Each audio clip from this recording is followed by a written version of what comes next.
This book contains up to 4 sides per cassette. Side 1, RC 44528. Harvest the Fire, by Poul Anderson. Copyright 1995 by Trichinier Trust. Read by Carol Jordan Stewart.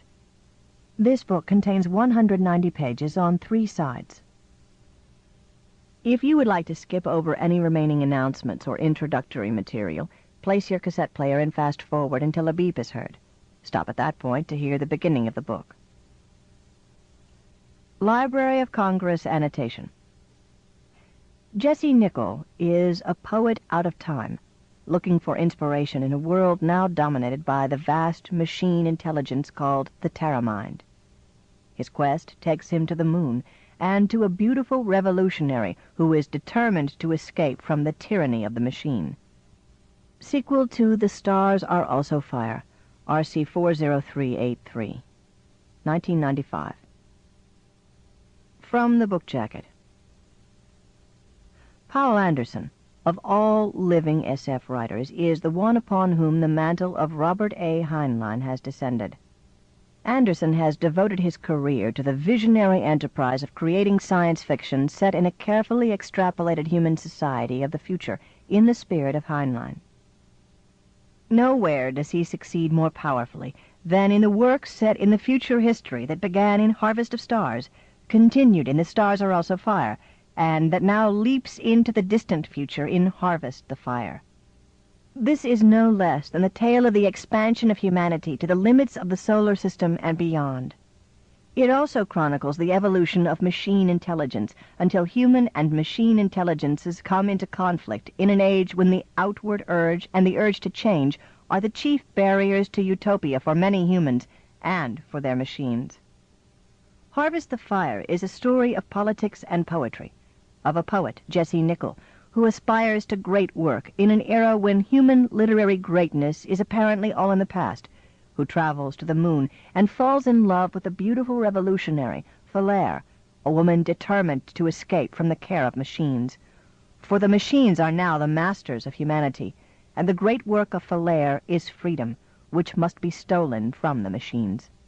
With the precision and clear focus of a master, Poul Anderson tells a sharp and poignant tale against an epic interplanetary background. Harvest the Fire is hard SF raised to the intensity of poetry. About the author. Poul Anderson lives in Orinda, California. Other books by Poul Anderson: A Light in the Void, The Armies of Elfland, The Boat of a Million Years, The Dancer from Atlantis, The Day of Their Return, Explorations, Hookah with Gordon R. Dixon, Kinship with the Stars, A Night of Ghosts and Shadows, The Long Night, The Longest Voyage, Maori and Kith, A Midsummer Tempest, No Truce with Kings, Past Times, The Saturn Game, The Shield of Time, Tales of the Flying Mountains, The Time Patrol, There Will Be Time.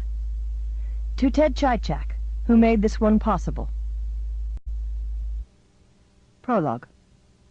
Once, in his drifting to and fro across Earth, Jesse Nickel found a kivira left over from olden times. It was in a hotel that stood alone, grounds walled on 3 sides by rainforest, above Iguazu Falls. From the terrace he looked across a lawn to the verge of an abyss. He barely glimpsed the top of one cataract, but upflung mist smoked white into heaven, and the roar, though muted by distance, passed into his bones. Strange, he thought, that anyone here had ever wanted to retreat straight into a dream world. When he remarked on it, the manager told him that the raw magnificence they came to see had put some guests into a mood for a wild experience, wherefore this facility had been installed to oblige them. Nowadays, of course, the place was nearly deserted. Most people who might feel curious about the Cascades and the surrounding wilderness preserve were content to stay home and let their vivifers give them multi-sensor recorded tours. Most rooms stood shut off and empty.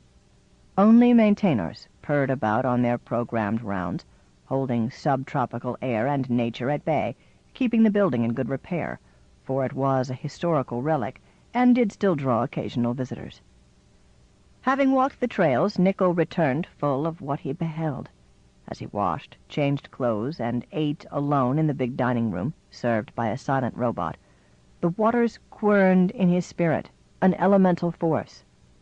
Even on this tamed and machine-teeming planet, he had seen the universe at work.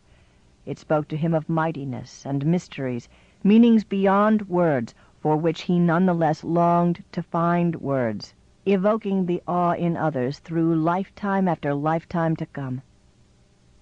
He might as well have tried to sculpture the mists. Nothing would take form. Everything slipped through his grasp, save for bare and hueless lumps of phrase that he cast from him in an almost physical spasm. Exultation drained away. Disgust and despair thickened in his gullet. Again he was failing. Why? Shakespeare could have drawn a poem out of the thunders to shake the soul. Blow, winds, and crack your cheeks. Rage, blow. Or Kipling. Wrecks of our wrath dropped reeling down as we fought and we spurned and we strove. Or Borges. Quien lo mira lo ve por primera vez. Or hundreds more across the ages. What crippled him? He could not so much as give voice to his own powerlessness. Hopkins had done it, in the ancestral language that Nickel had ransacked over and over. Birds build, but not I build, no, but strain, time's eunuch, and not breed one word that wakes. Mine, O thou Lord of life, send my roots rain, despite also creating pied beauty and the wind hover. Nickel knew he had a gift. He felt it. Genome analysis in his infancy had shown the potential. He didn't suppose he could have become a new Homer, but surely he could make something worth remembering. He never had. At best, his verses climbed a little above banality. The knowledge became a corrosion in him, brewing rage that too often spat itself at the closest random object. He would not let it, not today, when he had just gloried in his smallness and mortality. He called for a third glass of wine, and, with an effort, paid heed to aroma and savor. The glow already in his blood strengthened. After a while his thoughts flowed calmly, more ironic than bitter. The time is out of joint. Yes, old Will had said it, as he said all else human, anyway. His imagination had not encompassed the cybercosm. How could it have? Nickel did not understand today's world either. What merely organic creature ever would?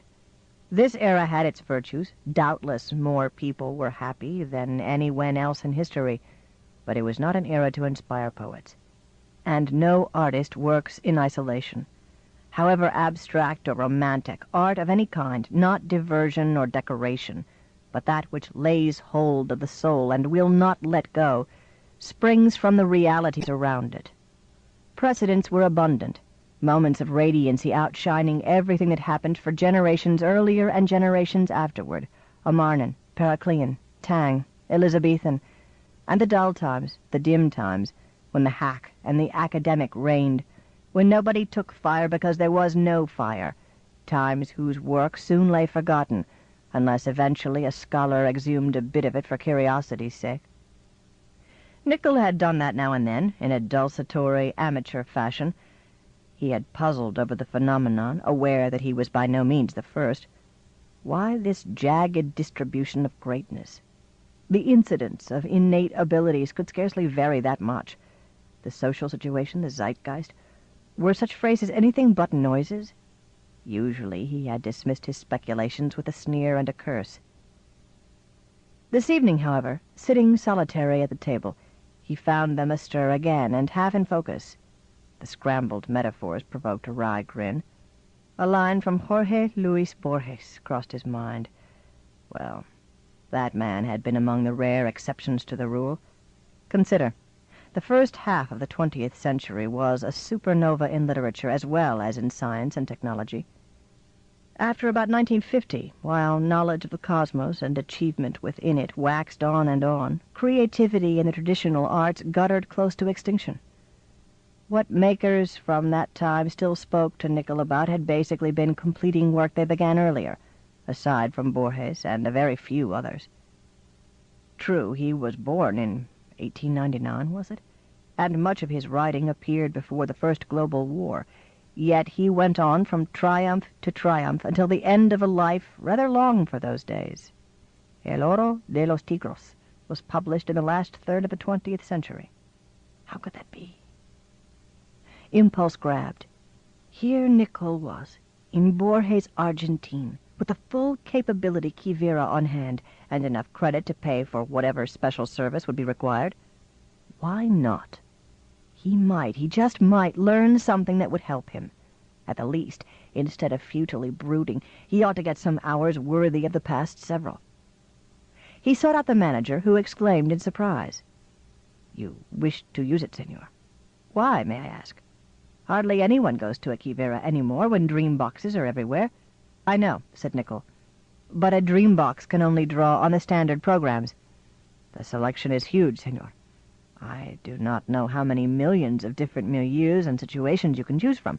Still, I suspect they don't contain exactly what I want.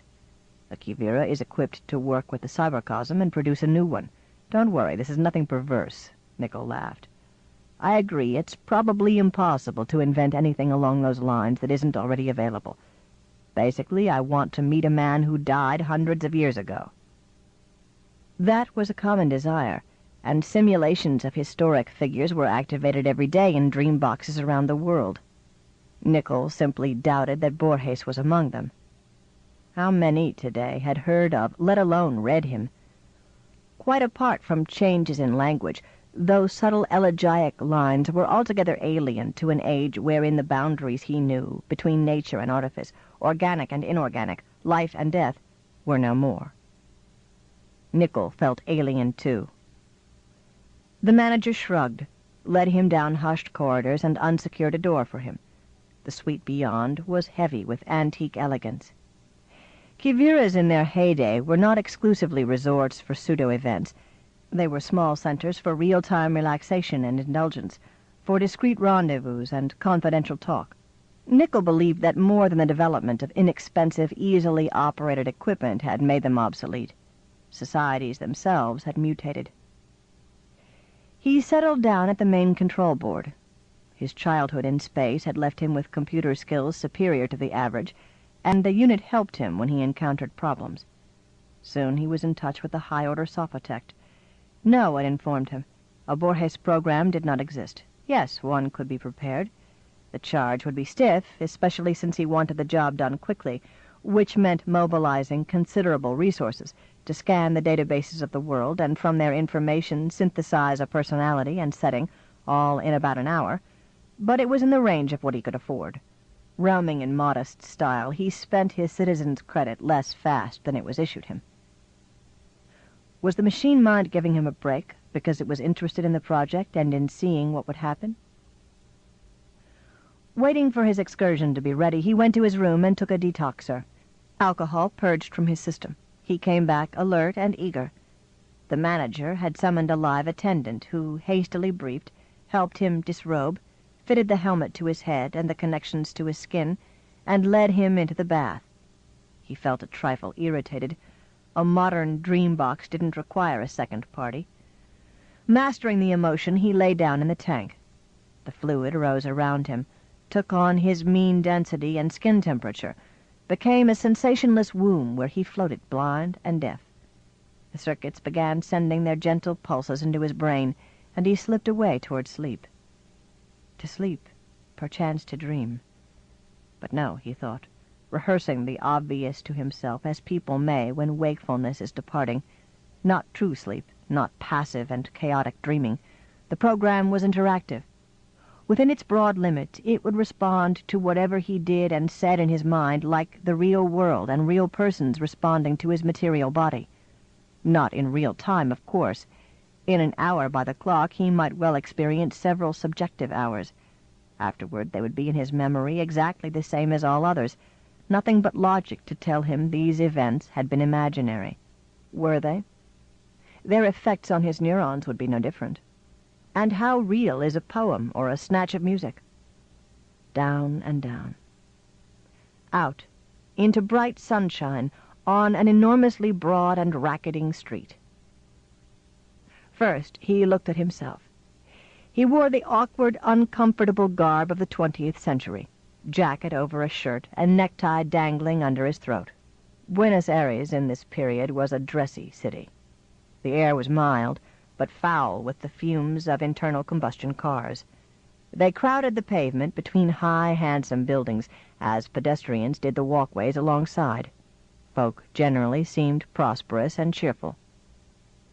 Nickel wondered about that. The program immediately informed him. It felt as if he were recalling material he had personally studied. Yes, Argentina in Borges' last years went through some savage times. However, he had lived to see a fair measure of democracy established and a new hopefulness. Probably the program was showing this symbolically, Nickel decided. The cybercosm wouldn't simulate more than his purpose required. This was not the Avenida 9 de Julio on which he stood. These were not human beings around him. It was all a shadow show, intended only to give him an idea of the environment. If he strayed off a straight course to his goal, he would come into empty streets, and then into a blankness from which he would abruptly rouse in his tank. A shiver passed through him. He almost wished he had not elected to remain aware that this was, in fact, a pseudo-world. Concrete hard beneath his feet, chemical reek in his nostrils, rumble and clatter and voices in his ears, gave reassurance. He strode ahead. At the imposing building on Calle Mexico that housed the Central Library, he met no difficulty. He spoke the contemporary language fluently, or had the illusion he did, which amounted to the same thing.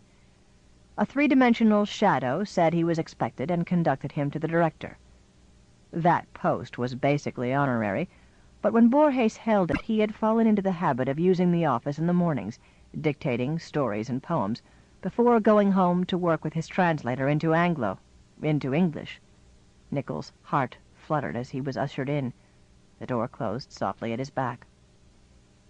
The old blind man behind the desk heard and rose, offering his hand, as courteous as every true aristocrat. A smile brought the plain, somewhat heavy face totally alive. "Welcome," he bade. "It is always a pleasure to meet an American. I have never had times more marvelous or been more kindly treated than in your country. Please be seated. Shall I ring for coffee?" He resumed his own chair, still smiling, among the books he had so loved, now forever closed to his eyes. As the minutes passed, as he talked warmly, wittily, wisely, it grew more and more hard for Nickel to comprehend that he was not in the presence of the mortal Jorge Luis Borges. What difference, anyhow? When the cybercosm wrote this program, it took into account everything recorded about the man, his life, friends, loves, environs, and their history, above all, his works.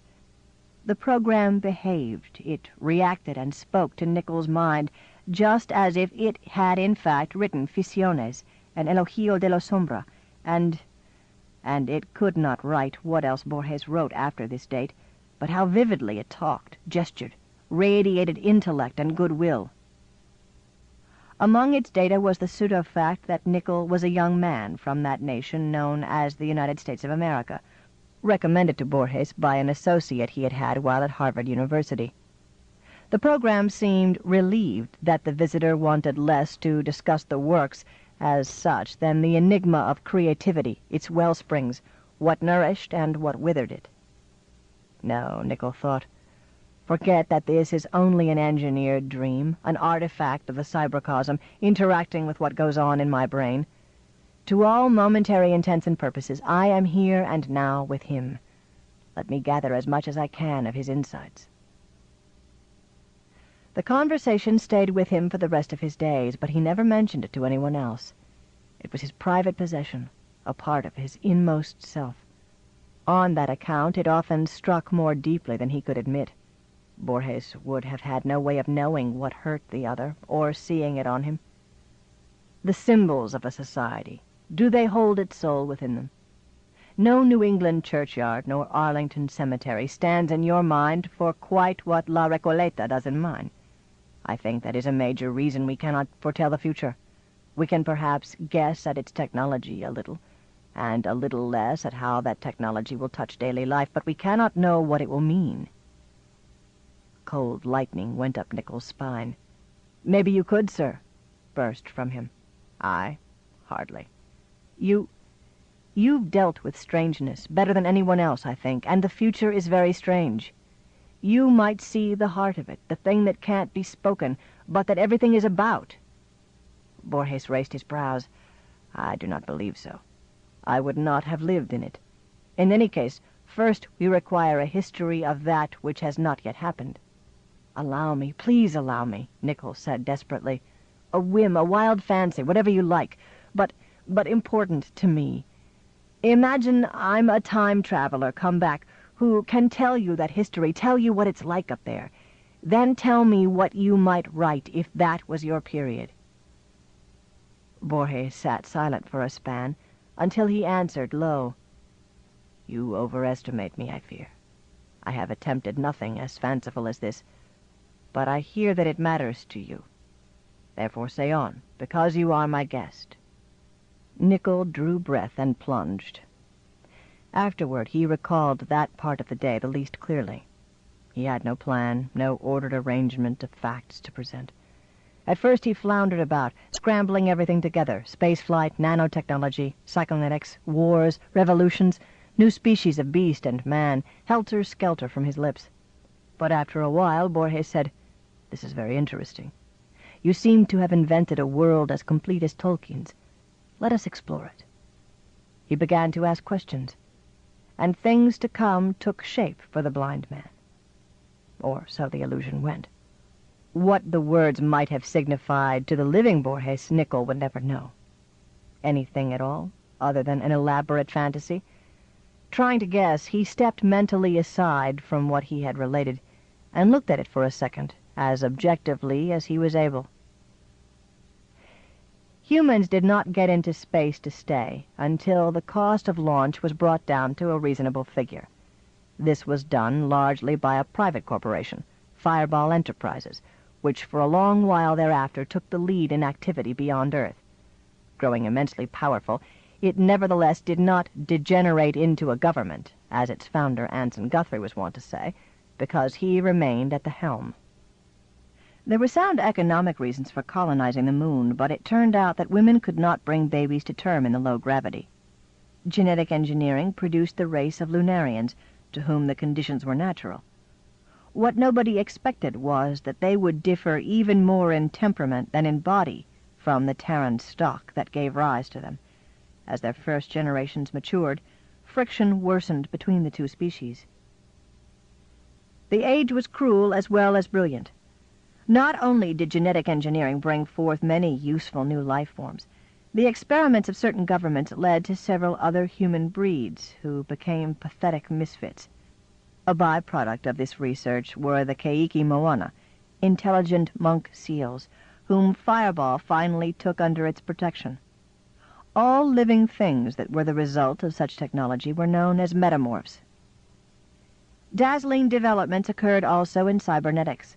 Robots of every kind became versatile and ubiquitous. Many could learn from experience, carry on conversations, make decisions, or otherwise behave like people. However, they remained sharply limited. No matter how elaborate its program, what a robot essentially did was carry out an algorithm. The goal of a truly conscious artificial intelligence stayed elusive. This was in spite of rather early success with downloads. By nanotechnic and quantum mechanical means, a nervous system could be scanned virtually molecule by molecule. The basic patterns of memory and personality could then be mapped into a program for a neural network of complexity comparable to the brain's. In effect, a download was a copy of a person's mind, equipped with sensors and a speaker, capable of hookup to a machine body. Fireball retained its integrity because Guthrie lived long enough to undergo the process before his death. His download continued in charge. Few persons ever opted for such a ghost existence, and of those hardly any chose to carry it on for long. Download Guthrie had sufficient of his original's vigor and interest in life to do so. The United Nations and many countries collapsed in war and civil breakdown. A stronger World Federation rose out of the ruins, but during the hiatus a unique civilization had had a chance to develop among the Lunarians, and at length they won their independence. Theirs became a nation without a formal government, dominated rather than ruled by the families of the Selenarchs. It colonized widely through the asteroid belt, the moons of the giant planets, and Mars. Politicians and bureaucrats on Earth felt uneasy about those anarchists running loose, refusing membership in the Federation. New crises came to a head on the Mother World. At last, Fireball had no choice but to commit what amounted to an act of war, in alliance with the Selenarch Rindelier and his associates. The reaction to this meant the doom of both. Guthrie negotiated and bought time while he made his preparations. Fireball had already sent exploratory probes to the nearest neighbor star, Alpha Centauri, which had one marginally habitable planet and numerous asteroids.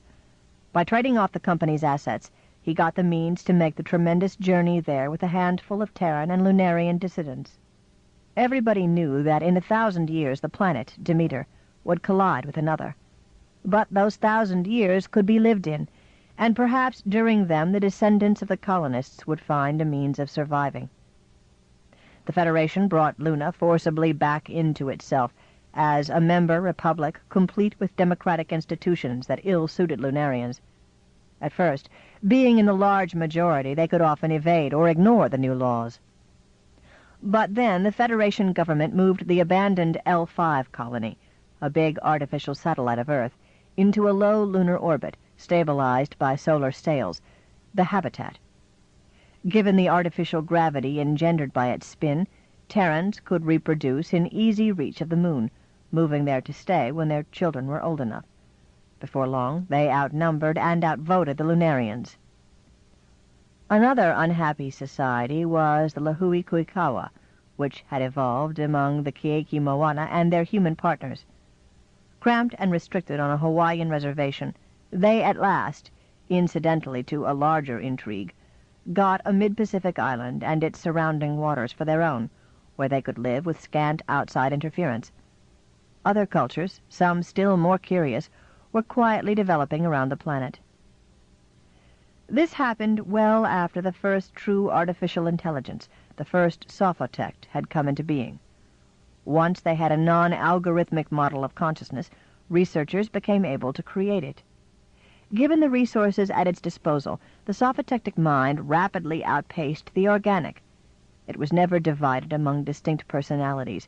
Those could exist when and where desired, but could also unite or merge with others. Thus the cybercosm, the integrated system of machines, computers, robots, and Sophotects, was a vast one, with countless mutable avatars. Its apex became the Terra mind, an intellect inconceivable to mortals, and constantly growing. The cybercosm did not enslave humanity. Why should it? Nor did humans regard themselves as parasites on it. It had a single vote in the Parliament of the World Federation, together with an advisory role. People had their own lives to lead. The cybercosm was simply their invaluable partner. To be sure, it was nothing but good sense to follow the counsel of the machine mind. In this wise had the world, uncoerced, become stable, peaceful, prosperous, and happy. Don't worry about scattered malcontents here and there. Don't wonder what the ultimate purposes of the Terra mind may be. They are utterly abstract, remote from any concerns of flesh and blood. Not that the cybercosm was entirely separate from humanity. Besides all of its aspects that were in direct contact, it had its intermediaries, the Synoions. Those were men and women of suitable innate capabilities, raised from childhood to be a part of it, repeatedly in electrophotonic rapport with it. They interpreted between the two kinds of intelligence. Often they became important officers of the Federation, but power in itself did not interest them. Their promised reward was that, if accident did not intervene, at the end of life, they would be downloaded into the oneness. Then the world learned of the existence of Proserpina, an asteroid, but a huge one, and of high density. Long since cast by Jupiter into an orbit that took nearly 2 million years to complete, it was now in the far reaches of the solar system, among the comets of the Kuiper belt, and outward bound for the Oort cloud. Even so, it offered habitation, with the resources of those comets to draw upon, to Lunarians, at such a distance from Earth that they could again have an independent nation. Many of them emigrated there. So matters stood when Nickel was born. Or so, at any rate, he rendered them. He thought with a flash of sardonicism that he wasn't lying much when he called the whole account of fiction, as far short as it fell of the richness of reality. After another silence, Borges shook his head. "No," he said.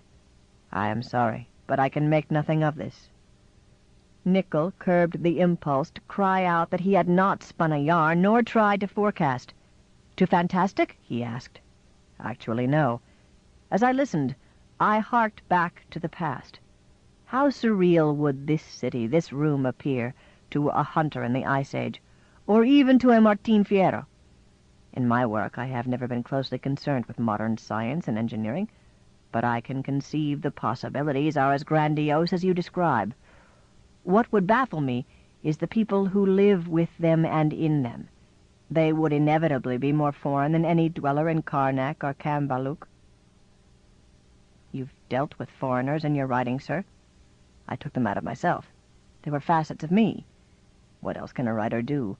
If your future world did exist, and you have indeed at some moment sounded like a veritable time-traveler," Borges smiled, "then I should have to know its inhabitants far better before I could abstract imaginary characters from them, or even compose a lyric about them, and I have not enough lifespan left to make such an acquaintance."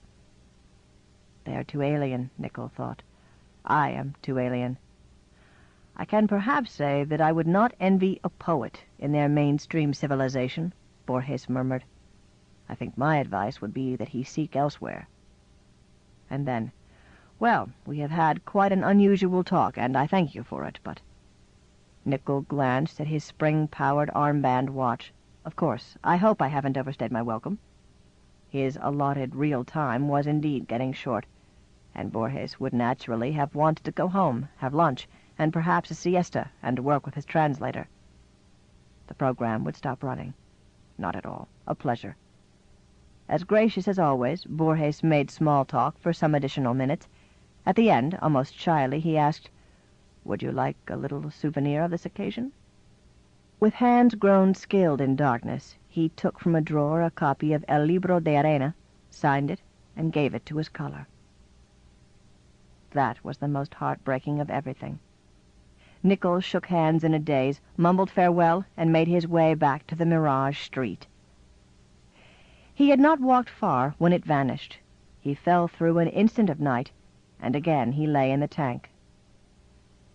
Mechanically, lost from his surroundings, he let the attendant help him out and detach the connections.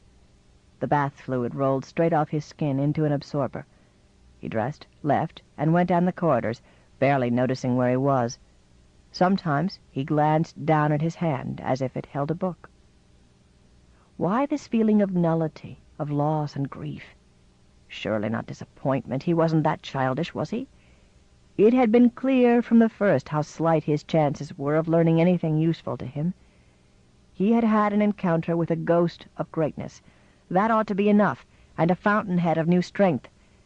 Instead, his loneliness had redoubled. Loneliness.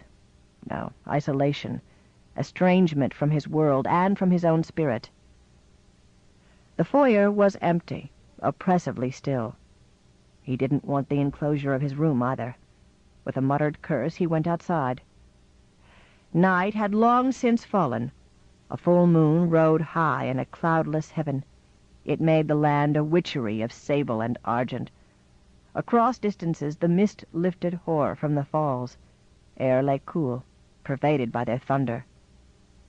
Once more an impulse swooped and seized. Nickel set forth, bound yonder. Moonlight illuminated the trails and catwalks. Where trees whose crowns it frosted overshadowed them, the informant on his wrist produced a flashbeam for him, thin but sufficient if he went carefully. His muscles rejoiced to be moving. He followed the whole way to the overlook at the Garganta del Diablo. There he stood for a time out of time, looking, listening, being. The wonder spread before him and around him, titanic reach of cliffs down which the cataracts rushed and roared, a gleam below the moon, lesser streams hastening to meet them in the gorge, wildness, power, majesty, and at his back the forest full of murk and fragrances, and over his head the stars. Here was Earth, ancient Earth, mother of humankind and all other life, calling to the cosmos that begot her. The falls and their violence and splendor echoed the birth of suns and planets from shining nebulae, of the universe as it exploded from primordial nothingness, and there was light. A diamond point crossed the sky, low above the northern horizon, some orbiting satellite, and that also was right. It belonged. At the present phase of the moon he could not see any gleam from cities on it, nor could he find Mars, or Alpha Centauri, but that didn't matter. He knew that humans were there also. As for the machines, the omnipresent machines, robots, sophotects, Terramind, tonight he refused to fret. They were what they were. He was what he was. Whatever that might be, he thought, with a return of ruefulness. Yet his heart was still high when he started back toward his bed. The grandeur had entered him, and he believed that the phantom had in truth counseled him well. Seek elsewhere. The variousness open to him was well-nigh unbounded. Some place in it he might find what he needed. Or he might fail. He recognized that that was more likely, and that then anger might prove his undoing. But first he would have tried. He would have sought.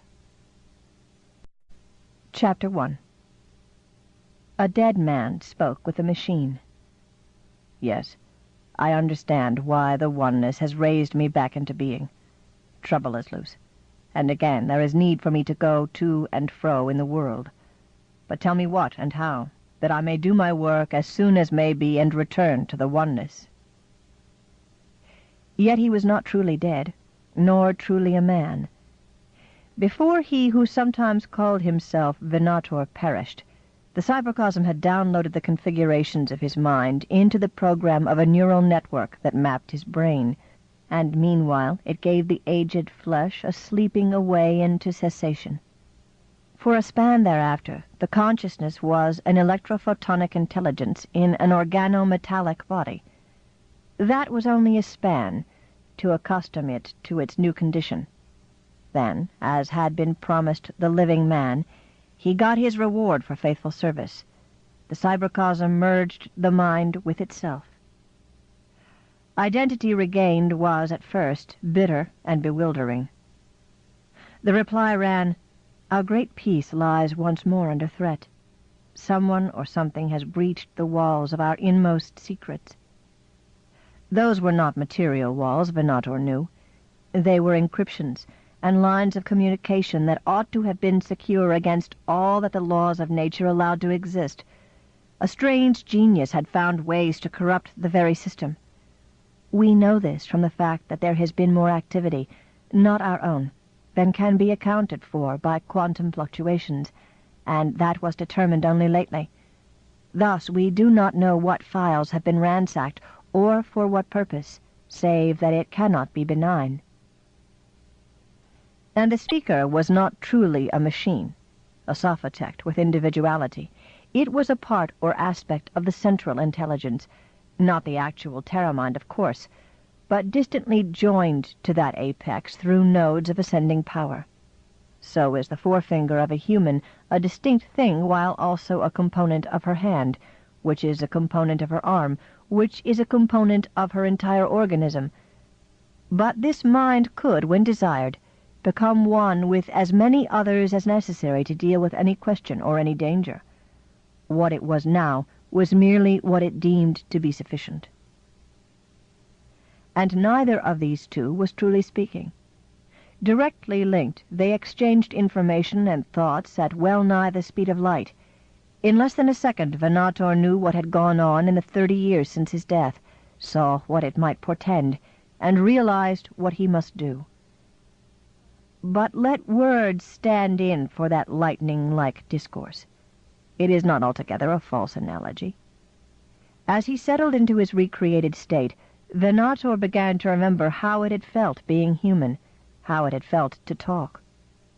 Almost surely this business is centered on the moon, and most likely the virus master is there. Little active hostility to the order of things remains on Earth, and it is ideational or emotional, ill-informed, ill-organized, where it is organized at all, devoid of any significant resources. But evermore Lunarians grow ever more restless, no longer simply expressing dissent, refusing cooperation with Terrans, or evading what laws of their republic they can. Increasingly often they openly violate those laws that do not please them, and acts of sabotage are occurring. Although agents of the Peace Authority have not succeeded in discovering what the membership of the Skane Croix is, they estimate it in the thousands, and certainly its sympathizers include most of the race. But the Lunarians are a dwindling minority, a dying breed. Or so they were toward the end of my life. What menace can they offer? Their birth rate is rising anew. They are getting back a belief in their future. It is the influence of Proserpina, direct and indirect, that inspires them. What else? This was foreseen and feared already in your day. Proserpina is so remote, though, so small and poor. The colony was a desperate gamble. We thought it might well fail. At worst, it should not have posed a serious problem for centuries to come. What has changed yonder? The colony has struck firm roots. Its population prospers and slowly enlarges. Left to itself, it can reach equilibrium and survive indefinitely. We meant to see to it that that would be the probable outcome, an equilibrium, a tiny and static nation isolated in the far fringes of the solar system, insignificant and virtually forgotten by the rest of humankind. Exactly. Thus far our policies have worked well. Proserpina is contained. Resentment among its people was expected and allowed for. What was not properly expected was the degree to which that resentment would infect the Lunarians on Luna. I could have guessed it. Proserpina may be invisible to them, but in spirit it blazes forth that their old wild ways are still alive, still free. Humans who rebel are not those without hope, but those who suppose that at last they see the end of the tunnel. You can well judge, who have been human yourself. Terran human. Lunarians are not like me. Memory stirred. A Lunarian woman walked again with her red hair and wicked laughter. The download must set aside a download's equivalent of pain. Nevertheless, I think that they and I are akin in this. They are not insane. There is no reason to anticipate insurrection on the moon. However, the violation of our databases clearly indicates an organization both strong and cunning, with tendrils into the cybercosm. It also indicates enmity, not so? Both these point toward the Skane Croix. What action has the Peace Authority taken? Intensive investigation. Details followed. Not a welter of them, but a coherent, mathematically precise representation. As you see, progress has been slight. The special capabilities of a download, halfway between the organic and the cybernetic, could prove of critical importance. Your record, your gifts and skills and experiences while alive, singled you out. Therefore, you have been resurrected. Agents with Terran genes would certainly have difficulty penetrating a Lunarian underground. Also, that outfit will maintain its private lines of communication. Meanwhile, any Lunarian willing to dissemble a bit, or just key into the public database, can learn about most of the things Terrans are doing. Yes. Another possible indication. Lyrian is bound back for Luna. Lyrian of Zamok Jelezo? No, wait. That was the family stronghold of Ptolemaeus. He went to Proserpina and founded Zamok Dracon. We met, he and I, a few times on his first return to the inner system. This will be his third. After so many years? He stirred up ample trouble earlier, but we never got enough evidence to arrest him, and he went freely home. I bade him goodbye.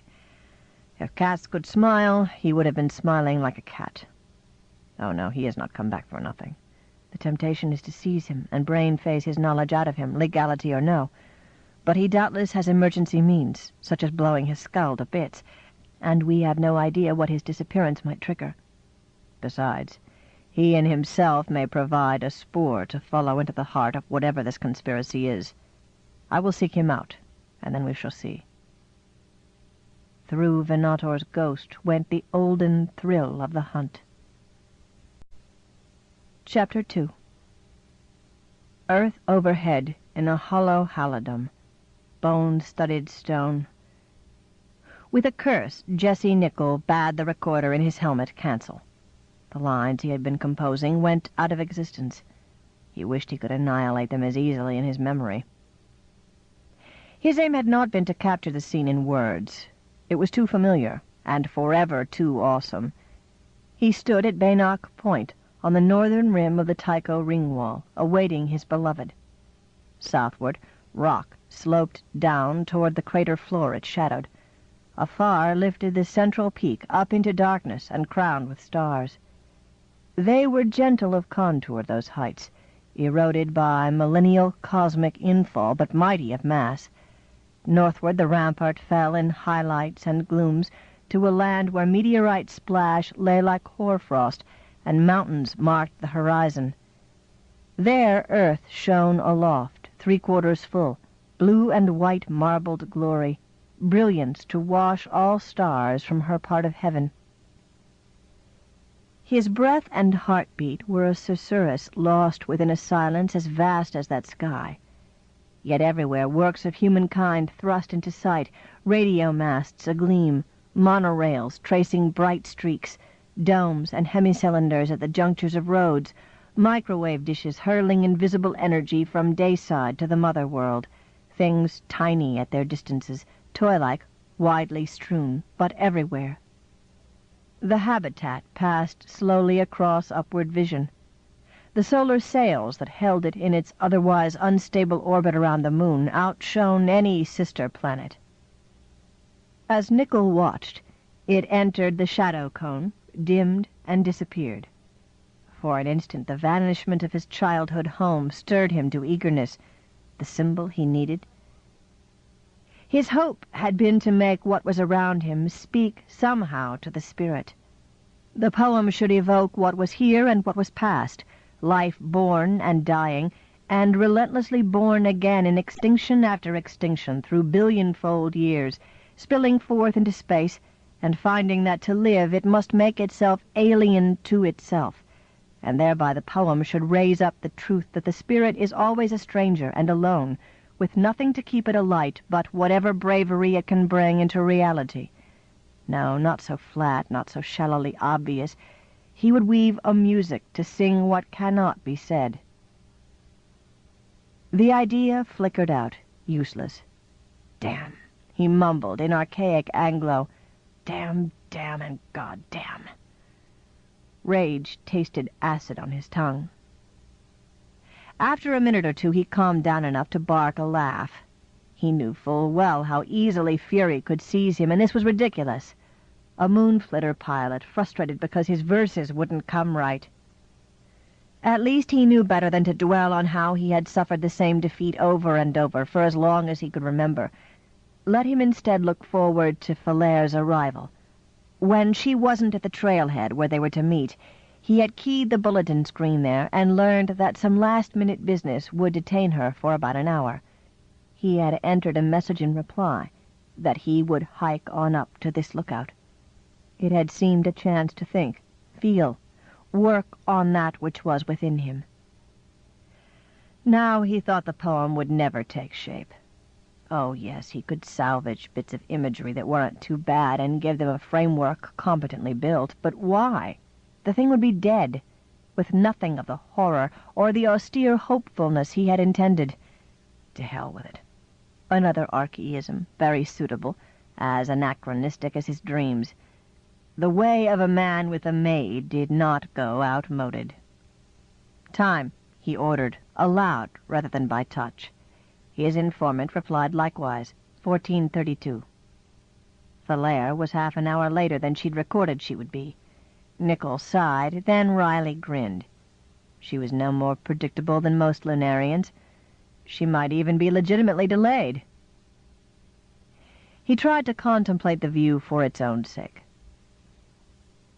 Earthlight poured over a tall young man, Caucasoid Terran, thin to the point of gauntness, although springily muscled. Gray eyes looked from a sallow, hatchet face. He kept his beard inhibited and his black hair short.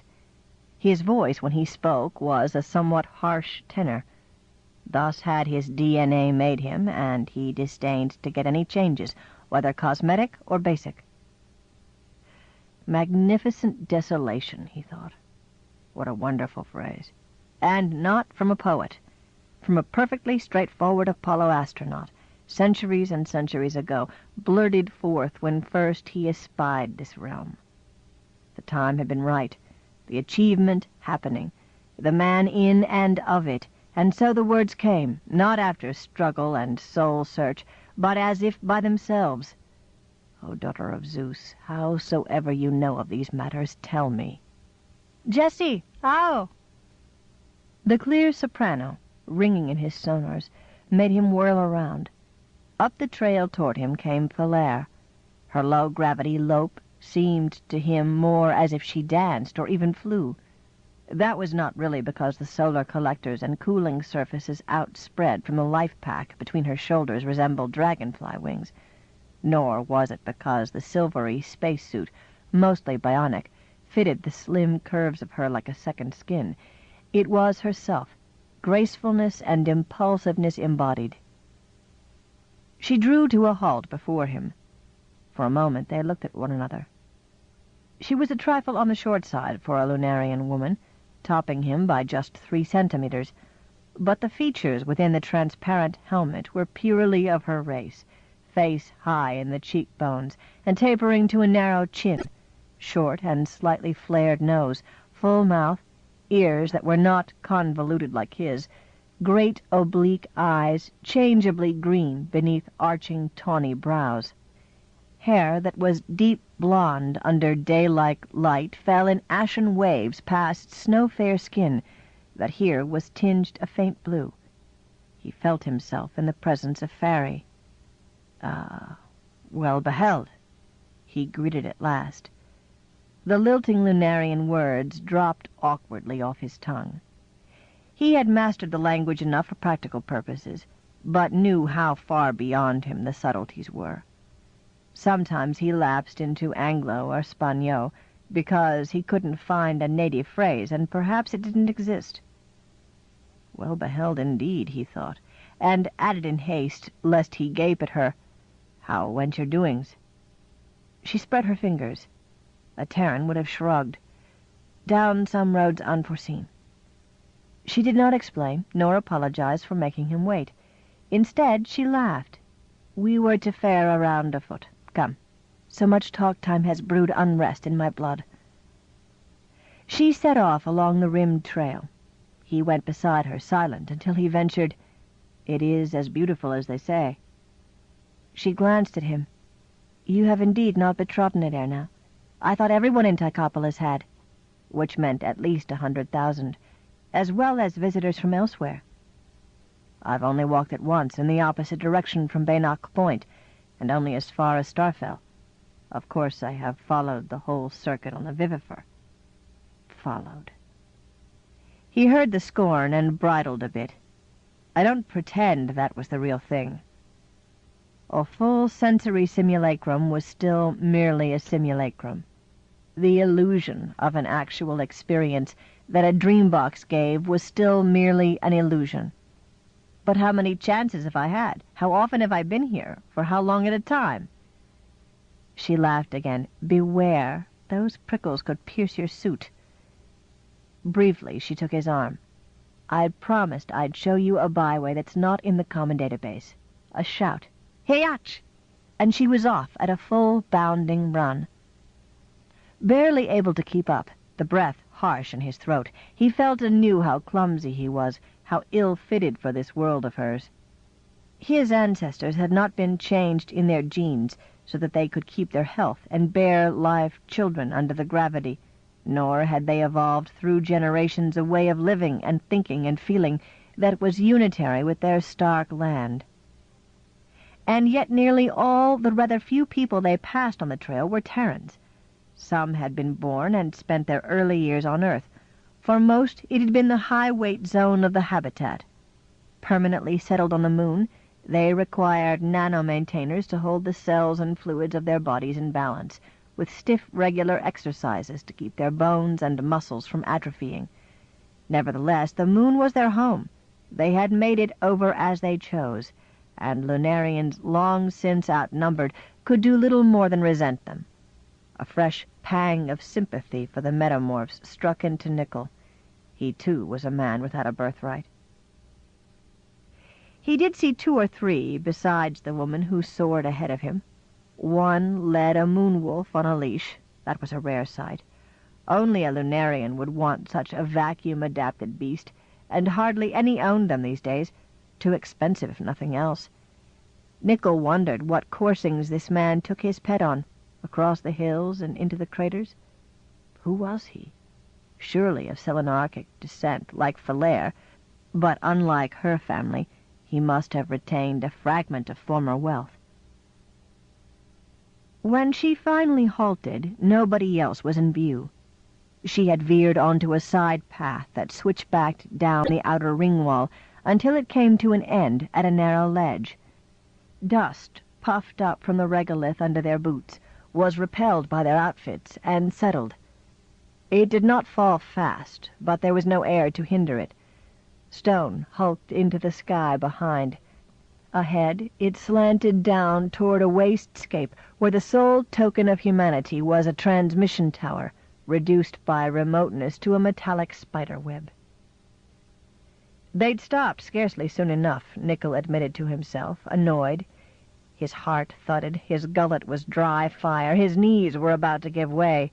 She just drew long breaths. A slight sheen of perspiration on her face caught the earthlight, and somehow her locks had become tousled. He remembered her in bed, and vexation went from him. She was what she was. Let him bless fortune that for some reason she liked him. He would not, dared not, admit weakness. In truth, a ramble, he managed to croak. She smiled. Gallantly spoken. Shall we take refreshment? I brought wine. He wanted very much to sit down, but she did not. Water first, he commanded. The unit rose to his lips, and he drank and drank. The chill revived him as much as did the wetness. She uncoiled a pair of tubes on a bottle at her hip and plugged them into their helmet locks. He thought how her fingers had once stroked across his lips. The wine was noble, full-bodied, perhaps akin to a Sauvignon Blanc. He needn't be ashamed to say, "I don't recognize this. Where has it been hiding from me?" She smiled straight into his gaze. No synthetic. From the unique vineyard beneath Copernicus, held by the Phili that founded it. The Lord of Aquae does not sell what they make. He bestows it on whom he will. None of whom were Terrans, Nickel guessed. You honor me. Nay, it's friendship. She slid to his side and laid an arm around his waist. He did likewise. Sensors in the suit made it almost like holding her directly. Almost. That's the trouble with being topside, he said. This stuff between us. And noticed that his jape had been an Anglo. She understood and laughed, although she replied in her own tongue, "Each, save the eagerness for when we have the right environs." His sudden happiness began to ebb. "That is too seldom," he mumbled, returning to Lunarian. She nodded. "Yes, I am busied more than I might wish." He wondered. Her work? Like him, she was an Urayan, and of it, as no Terran would ever be. She served as a liaison with outsiders of both species, the sort of public relations, intelligence gathering, and counseling that no Sophotect could quite have handled. However, she appeared to operate mostly on her own, dealing with people and taking time off pretty well as she pleased. Lunarians were typically more interested in results than in procedures. Appeared? No, surely that was what she did. He could not imagine her condescending to take employment on any other terms. After all, her folks were of the Selenarchs, who had dominated the moon when it was a sovereign nation. Her father still clung to a scrap of the estate at Zamacoro in Lacus Somniorum. Nickel could imagine how grimly the old man struggled to maintain a castle gone empty, on nothing but his citizens' credit, and how poisonously it must gall him to accept that from the government. He had heard that her brother had given up, and was spending his own entitlement income on pleasuring himself to death in Tsukimachi. Falaire might have done the same, or might have lived a life more prudent and equally meaningless. She chose to win something better for herself than modest comfort, for she possessed the drive and the capabilities to get real work and succeed in it. But no, she would never let any boss monitor her hours. Leave that to Terrans. Her words jarred him out of his thoughts. You, though? What? No other woman? Was that a jibe? You're not a space for any lengthy whiles. No, he snapped. As if by mutual consent, they let go and stepped apart. He shouldn't have replied so churlishly. The implied question had touched a nerve, and he didn't want to answer it. His women had, in fact, been few, because few had especially interested him, any more than most men did. She was different. Therefore she could hurt him. Since meeting her, he had not even patronized a joyeuse. He sought to change the subject. Who is? In his mind, the robots and sophotechs that took ships between the planets didn't count. How many of those were left, anyway? Spaceflight was dying out, being phased out, no longer much needed or wanted. Someday, he supposed, it would be one with the building of pyramids or the grazing of cattle. On Mars and Luna, too, machines had taken over transportation. Only the Rayan was left in human hands, and that was only a Kurai. Flittingly he considered the word, for it had never gotten entirely within his comprehension, no matter that it now occupied his days. The organization was not really a company or a guild engaged in conveyance. It was an alliance of Lunarian magnates, with their underlings, as much for security and influence as for a profit that was marginal at best. Lunarian shippers and travelers used it more for the sake of pride and clannishness than because it was genuinely competitive with the cybernetic lines. The ceremonies and traditions it maintained, some of which went back to Fireball enterprises, were for none but Lunarians. It was sheer luck that the Rayan needed a few Terrans, and he had the innate ability to acquire the necessary skills. Generally, his flights were hops, suborbital, between points on the surface, or up to the habitat and back. But every now and then a job demanded higher accelerations than Lunarians could readily tolerate. Once again her voice recalled him. Damnation, he thought. Why this foul humor? Why this wandering off on paths he had already trampled into ruts, when here he stood with Falaire? They often are at Proserpina, she was saying. Her face had turned eastward, away from Earth's brilliance. Did he see rapture? Stars gleamed yonder. Yes, he replied slowly. They make long voyages. They have to. And they wish, she exclaimed. It is their desire. Their need, he refrained from insisting. The comets that they mined for ice, organics, and minerals were plentiful, but spread through the immensities of Kuiper Belt and Oort Cloud. Not that the settlers on the iron asteroid minded traversing such reaches, he supposed. They or their parents had chosen to go dwell in eternal night. If they had not automated their spacecraft, that, too, must be a choice of theirs, perhaps because they feared creating another cybercosm. Still, Nickel wondered how souls so fierce and mercurial passed the time aboard. They don't often wish to come back to Luna, he remarked, largely to keep silence at bay. When did their last ship before this new arrival call? 7 years ago? Of course, that's a minimum 4.5 months in transit, if the vessel went under boost the whole distance, extravagantly, at a full lunar gravity. Oh, no longer than an average comet mission, I should imagine. She swung upon him. He saw the quick ire he had come to know too well. The energy cost, you clot brain! They're forced to be niggered with fuel, reserve it for work that is vital, I know, or for simple survival. And now this embargo laid on them. Her rage spat at the lovely blue planet above. Earth, Earth's machine overlord, would fain strangle them. No, not that, he demurred, not truly. He curbed a reminder to her that Proserpina had its fusion power plants, robotic factories, chemical and biological industry, nanotechnics, everything required to keep life alive. What claim had the inhabitants on a continued supply of antimatter? If Earth was terminating production, that was because Earth, Luna, and Mars had reached an equilibrium economy and no longer needed so concentrated an energy source, while the Proserpians had nothing to trade for it.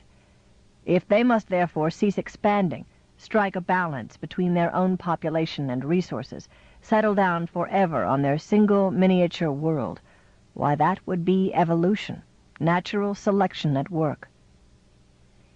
Yet extinction had claimed some splendid creatures, mammoth, saber-tooth, great antlered Irish elk, and it seemed to Nickel that eagles or tigers, existing on narrow ranges under strict protection, were not what their natures meant them to be. He would not argue with Valère's anger. Her tone quieted. "Yuck, I am a Lunarian," she sighed. "I was born aggrieved." As swiftly as it had flared, her temper cooled. A chuckle rang forth. "We came not topside for that, you and I, did we? Come, here's where we leave the trail." He welcomed a release of tension. Glancing at the descent, he did have to say, "It looks tricky." "It is," she answered merrily. "Hooray!" She sprang. He swallowed his misgivings and followed, as cautiously as was consistent with not appearing timid. This section of the ring wall sloped steeply. Millennial small meteorite impacts had roughened it barely enough to provide footing. Under earth weight he would soon have fallen, and even here a person could slip, roll, and plunge off a break to his death. The dust that, most places, held tracks for thousands of years, existed only in separate spatters. Yet Valère leaped from point to precarious point with antelope sureness and speed. Having reached her destination, a worn-down crag like thousands of others, she waited till he arrived, panting and shaking. "Take ease," she invited. "I didn't expect you'd act this way topside also," he got out. She raised her brows. "Also?" she asked, half archly. "I'm told that you fly in the Devil's Sky." Not a park where folk secured wings to themselves and flapped calmly aloft, but a cave where random violent winds were generated, and a common sport was to try knocking somebody else a spin. Every year saw numerous injuries and several fatalities. For an instant rancor spoke again. "What else have I to do for amusement in this my cage?" She had a certain bleak justice on her side, he thought. The genes that made her a Lunarian, to whom Luna was natural, had given her a Lunarian psyche as well. Nickel was not the first Heron to think that it was almost as if her kind were descended not from apes, but from cats, or perhaps wolves.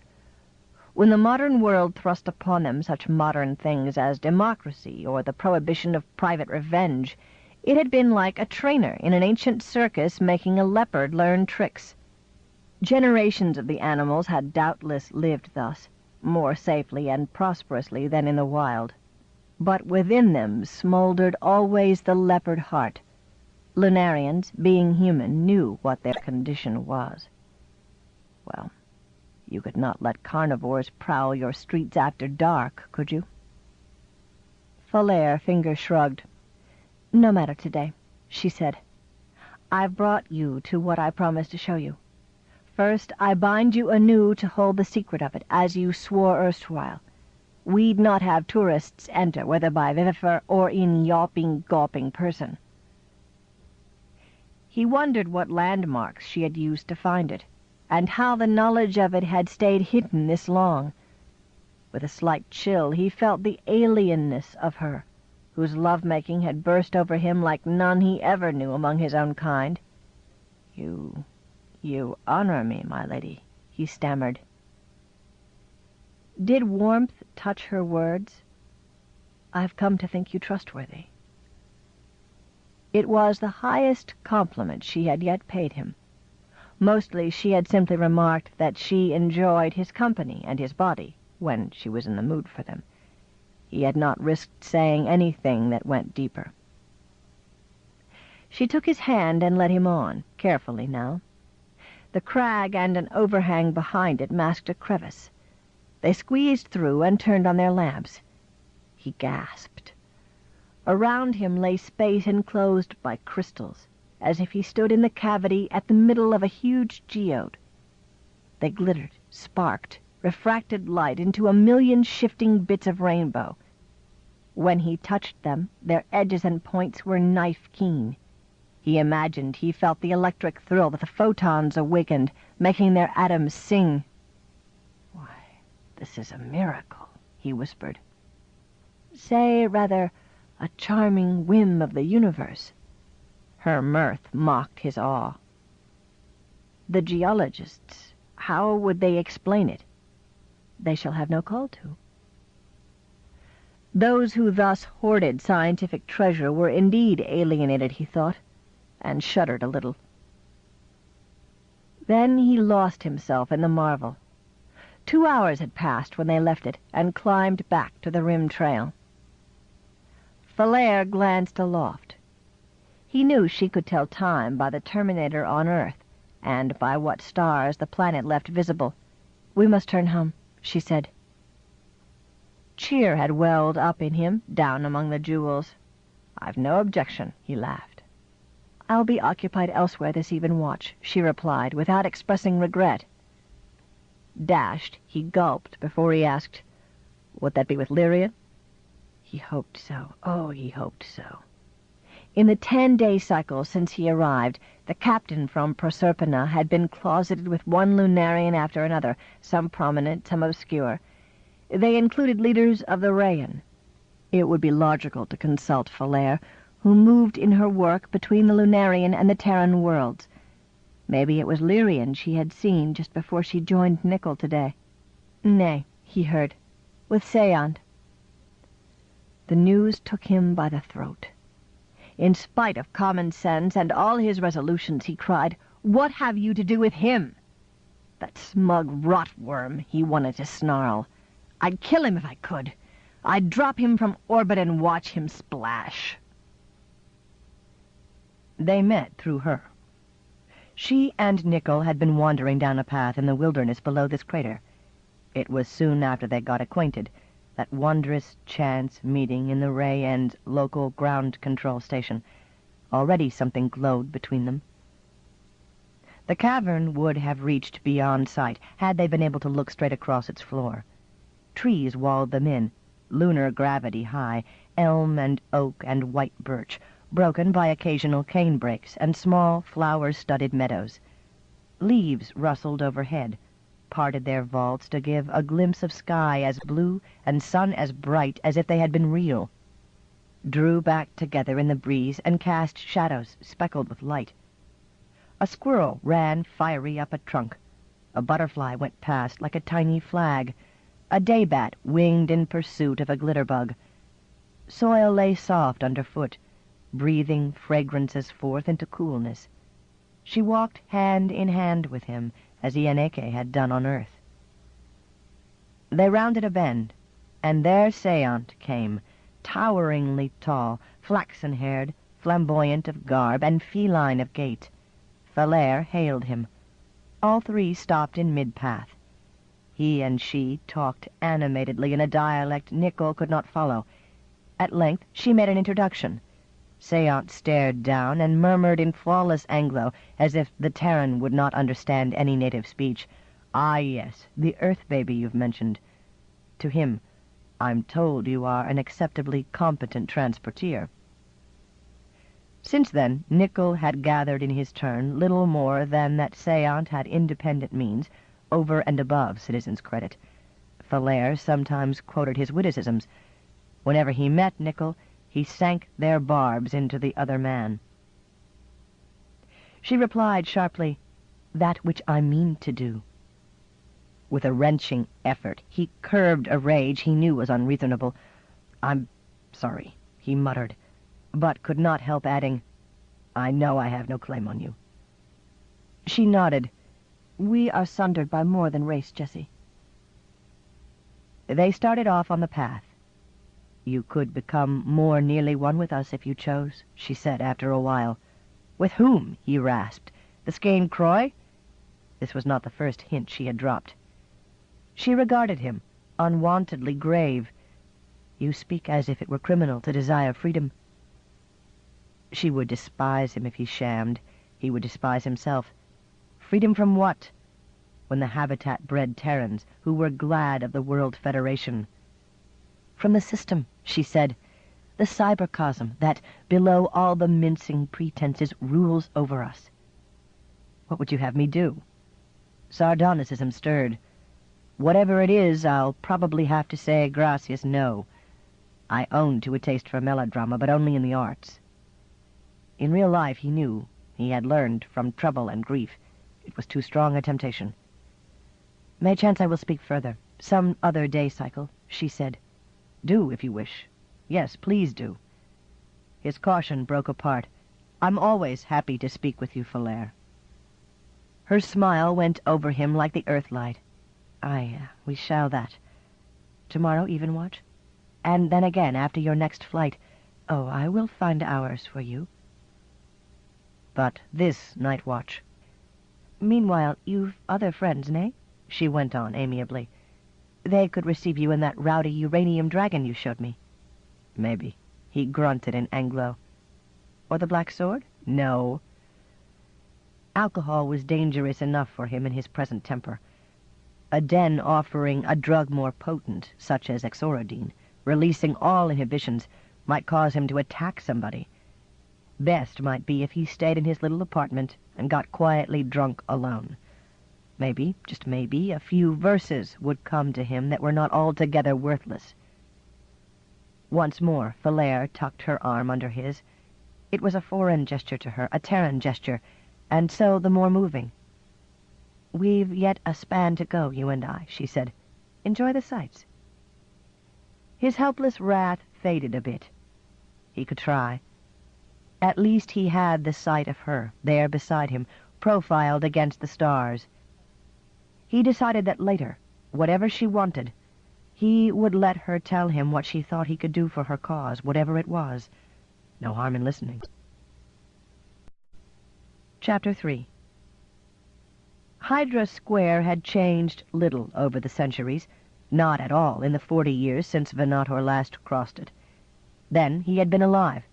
Now he was a set of ongoing electrophotonic processes in a neural network that received its information through the sensors of the machine it walked in.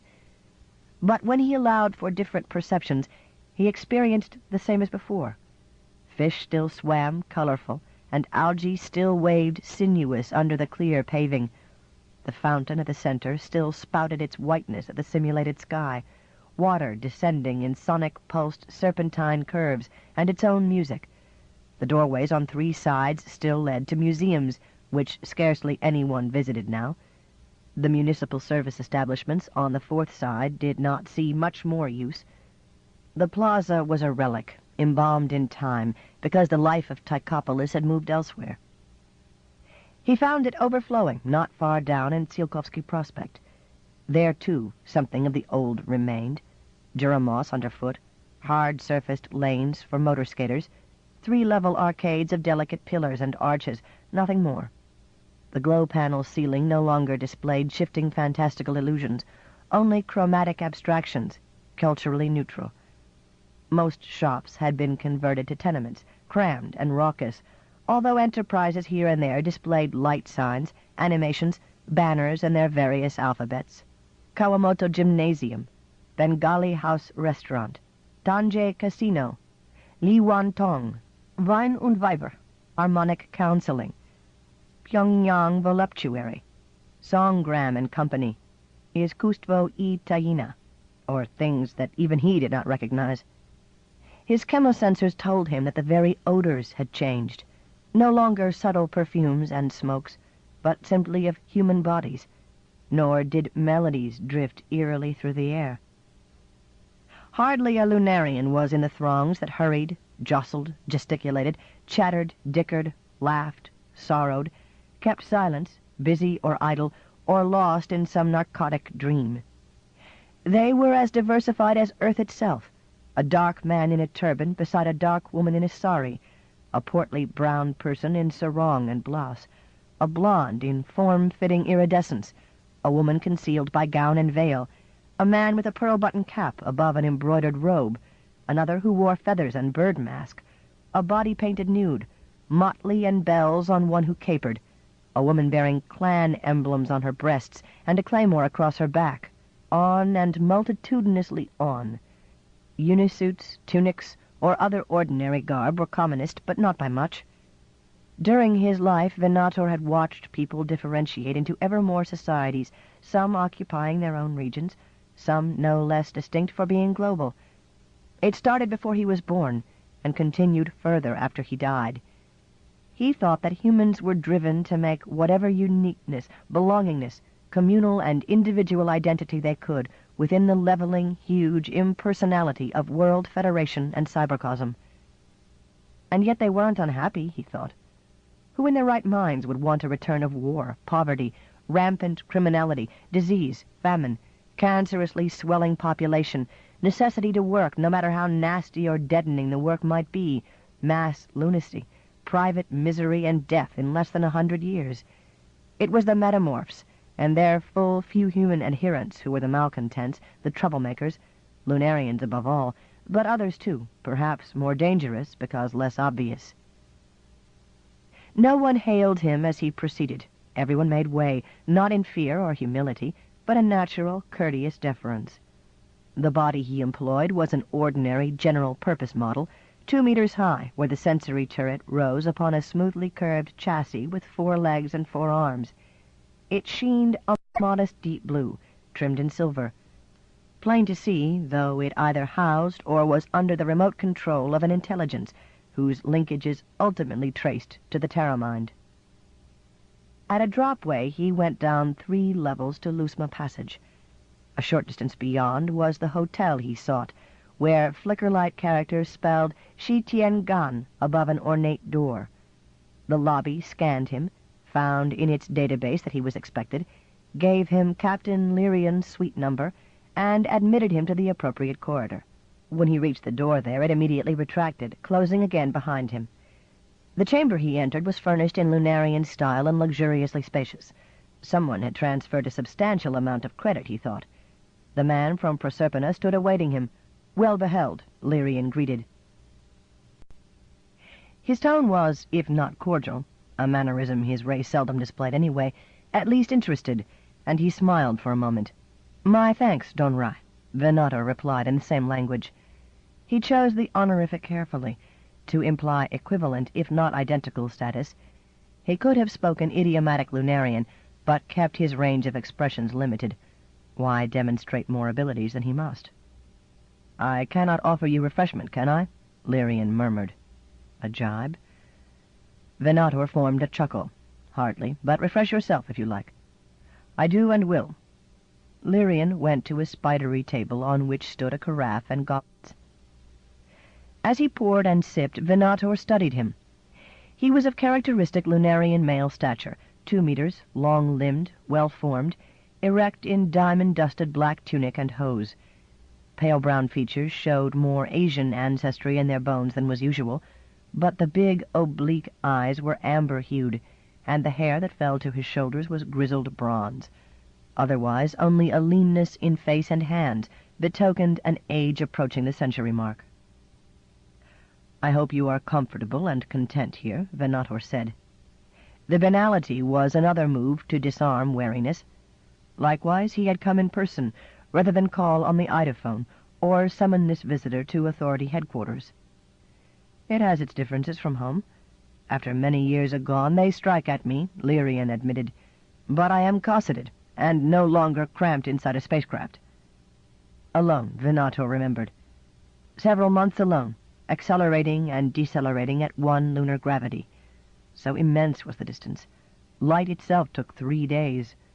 Well, most Lunarians minded solitude less than most Terrans did, and of course Lyrian would have had a database full of books, music, shows, games, perhaps pastimes more esoteric, quite possibly a dream box. The ship ran herself. Companions for him would have meant more mass to boost, more precious antimatter to spend. But then why was the ship so large? There must be carrying capacity for several people, including life support, and for tons of cargo. When asked upon arrival, Lyrian said casually that this had been what was available. Venator doubted that. He badly wanted an excuse to go aboard and inspect. Yes, it has ever been good to come back, Lyrian finished. Each time to brew trouble, Venator thought. Across his awareness flashed what biography his service had been able to piece together. Descended from the great Selenarchic rebels, Rindelier and Niolente, Lyrian was born in Zamac Jalezo at Ptolemaeus Crater. His father, who retained a certain amount of wealth, power, and connections, went into politics, struggling and conniving to keep the moon from conversion into a republic in fact as well as in name. The establishment of the habitat doomed that endeavor. Meanwhile, the existence of Proserpina had been revealed, and the migration of disaffected Lunarians began. After his father's death in a brawl with Terran newcomers, Lyrian took over management of the Phratries' interests, which included a share in the Rayan Transport Association. He was often in contact with Earthfolk. They liked him, deeming him a moderate. In reality, it now seemed, he was among the secret founders and leaders of the Skane Croy. At age 50, he sold out his rapidly depreciating holdings and moved to Proserpina, among the last who did, as scant as was the antimatter left in Lunarian possession. He prospered yonder, building Zamac Dracon and founding a family that grew prominent in a revived Selenarchy. His gifts for organization and intrigue served him well, bringing him to the forefront of enterprises among the comets and in councils at home. Despite the abyss between, he maintained encrypted contact with unidentified persons on Luna, and sometimes he returned. "You should grace us oftener," Venator said. "Belike it will not happen again," Lyrian replied. "Passage in a ship with naught better than fusion to drive it would eat a twain of years or worse. I have not many left me." And yet the Proserpians had laid out what was necessary for this journey of his, Venator thought. "Your business is important, then." "So thanks your service," Lyrian answered dryly. "The Peace Authority has a natural concern, yes. My mission was announced beforehand. I am here on behalf of my world to seek persuasion that Earth provide us with more antimatter. Not just for spacecraft motors, Venator knew, for heavy engineering works of every kind, to make Proserpina over. The iron core that gave it a gravity comparable to Luna's and offered riches to industry also made it monstrously more difficult to hollow out habitations than on this basaltic globe. Pardon me if I ask elementary questions. Communications are thin, and your people have not been exactly forthcoming, you know. How small has your supply, that the original settlers brought along, gotten?" "The end of it is in sight," Lyrian said, which Venator judged rather non-committal. "We have no access to Mercury, that we might forge our own." A vision of the inmost planet rose before Venator. He had never been there. No living creature had, nor any machine that was not armored and specialized against its inferno. But the Vivifer had presented it to him, had let his mind range the pocked and scarred terrain through freezing nights and furnace days. From the nearby sun raged energy measurable but unimaginable, captured and brought to focus by huge installations across the land and up in orbit, an achievement worthy of gods. Photons slammed into nucleons, quantum convulsions went through the vacuum, newborn particles, positive and negative, hurtled down magnetic lines of force to their separate destinations. Operated at full capacity, the Mercurian plant had yielded hundreds of kilos of antimatter per terrestrial day. He no longer felt awed. Now he was a machine, and all machines were his kin. Although his reborn individual self did not comprehend nor remember as more than fragments, what it knew when it was one with the cybercosm. He recalled how it had embraced the whole universe. Yet that self was human, too, with a feel for human things. He decided that enough polite phrases had passed back and forth, few though they were. If he piqued Lyrian, he might provoke a reaction that would give him a little insight, a bit of a clue to the man's real intentions. "Do you feel we owe you access?" he began, keeping his tone mild. "Your folk chose to go live on the fringe of deep space because they wanted no part of our civilization. We lack the means to follow Anson Guthrie to Alpha Centauri, like Rindalir and his Camarilla." Lyrian responded as quietly. "Proserpina is the last hope of our breed in the solar system, not to be engulfed and in the end go extinct." Lunarians generally preferred challenge to blandness. "Have you then concluded that altruism is, after all, a virtue? You want this world federation that you loathe to supply you, when you have nothing to exchange that we need. We wish for a single, large consignment. Given that, the engineers say they can build a fusion-powered factory to make more, not as copiously as on Mercury, but sufficient. I ask you again, why should we? You're not dying of hunger or cold." One rarely got a glimpse of a Lunarian's heart, if that was what Venator saw. "Better so, may chance, than what must happen if you deny us," Lyrian told him somberly. "We foresee imprisonment, where we and all who stem from us are locked into eternal sameness, as adventurous and alive as barnacles on a stone." "Have you no inner resources?" "A machine spoke there," Lyrian scoffed. "Abstractions, mental constructs, the terra mind admiring its own exaltedness. Is that for living creatures? Behold Earth's gain for aiding us, a society new and strange, doing deeds and dreaming dreams to shake you out of your stagnation." "Yes," thought Venator, "that is exactly what we fear." Aloud, "We think of it as equilibrium. World weariness? Why, the world is so rich that no human lifetime is enough to explore all of it." "You are satisfied, then, stabilized, you say, lest new discovery threaten your order of things. You are ending antimatter production. Read in what motives you will. The plain fact is that it's no longer needed. We are caching a supply for any foreseeable contingencies." Venator paused. "The cache is thoroughly guarded, you understand. May I speak frankly? Power like that, in uncontrolled hands, is too risky, however distant from us they may be." Lyrian showed no umbrage. He laughed, a low trill in his throat. You did not come here for us to toss clichés at one another. No, I hope to sound you out." Lyrian raised his brows. "In what wise?" He sipped his wine savoringly while he listened. "You've announced your aim of persuading the Federation to release a quantity of antimatter to Proserpina. You're free to argue for that, of course. I dare say you have inducements to offer influential Terrans. Saying bribes would be impolite and would doubtless amuse a Lunarian. But you have been observed doing very little persuading, either on public channels or in private talks." Lyrian fingers shrugged. "I soon saw there was small point in it. Yes, Federation citizens may publish their words, elect their parliamentarians, debate in their committees, vote on their measures, but you know still better than I, it is the cybercosm that decides. Do you honestly think of it as our overlord? I can't believe that. You're intelligent and educated. You realize humans and machines are parts of the same system, and sophotects are individuals as conscious as you are. Nay, not quite thus. Their minds are avatars of the One, and it has come to have its own ends, which are not remotely human." "How could they be?" thought Venator. "Is a hammer your enemy because it can drive a nail better than your fist? It's all mind-evolving, human and machine together. May chance, once humans have ceased to be human." Lyrian made a chopping gesture. His voice, though, turned gentle, and he smiled. "Let us not stumble into philosophical dispute, alike tedious and bootless. Truth to say," if it was truth, Venator thought, "your coming raises a wisp of optimism. Can it be that through you the cybercosm will speak directly to me?"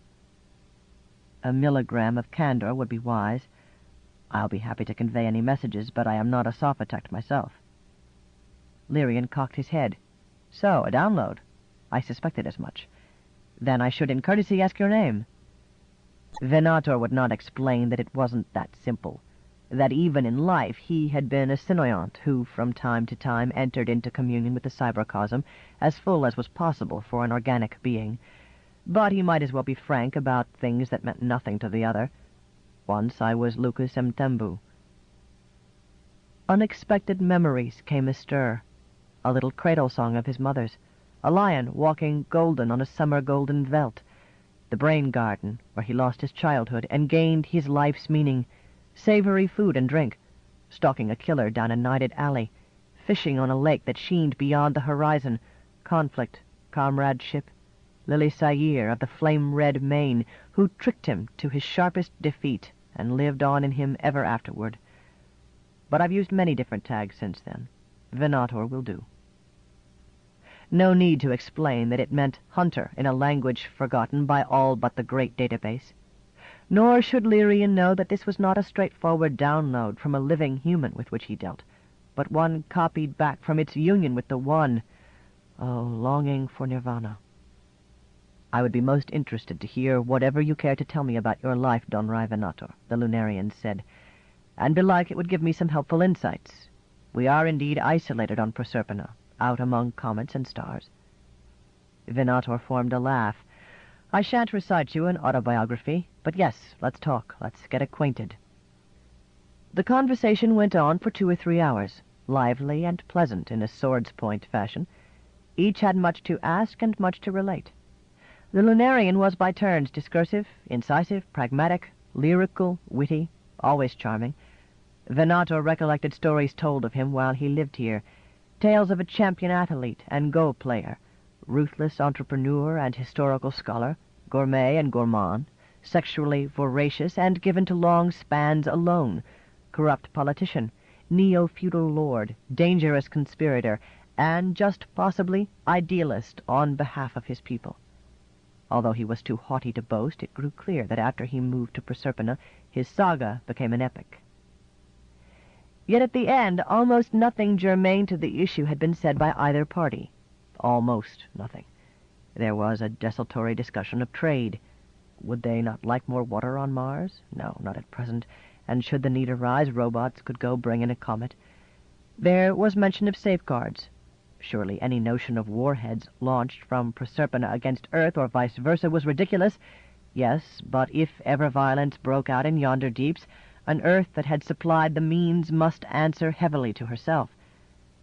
Both recognized the futility and dropped the subjects. Lyrian said he had talks scheduled with 2 more persons, but unless the government relented, he expected soon to start home. Meanwhile, what Don Rai Venator had remarked concerning the status and encouragement of private ventures in a post-capitalist economy was fascinating, and would he explain further? They parted company with expressions of mutual respect and goodwill. In life, Venator had been able to make his face a fluid mask when he chose, but he was rather glad now that he had no face. As he walked back to headquarters, his mind went in full cry on the spoor of his quarry. Already earlier he had winded scents. The intelligence corps of the Peace Authority numbered few Lunarians, none of whom would have been trusted in this business. No Terran could have trailed Lyrian unnoticed, especially down into an old section where only Lunarians and other metamorphs lived. But maintainer robots went everywhere, as vital as breath, and scarcely more heated. Before Lyrian landed, Venator had put observation programs into certain of them.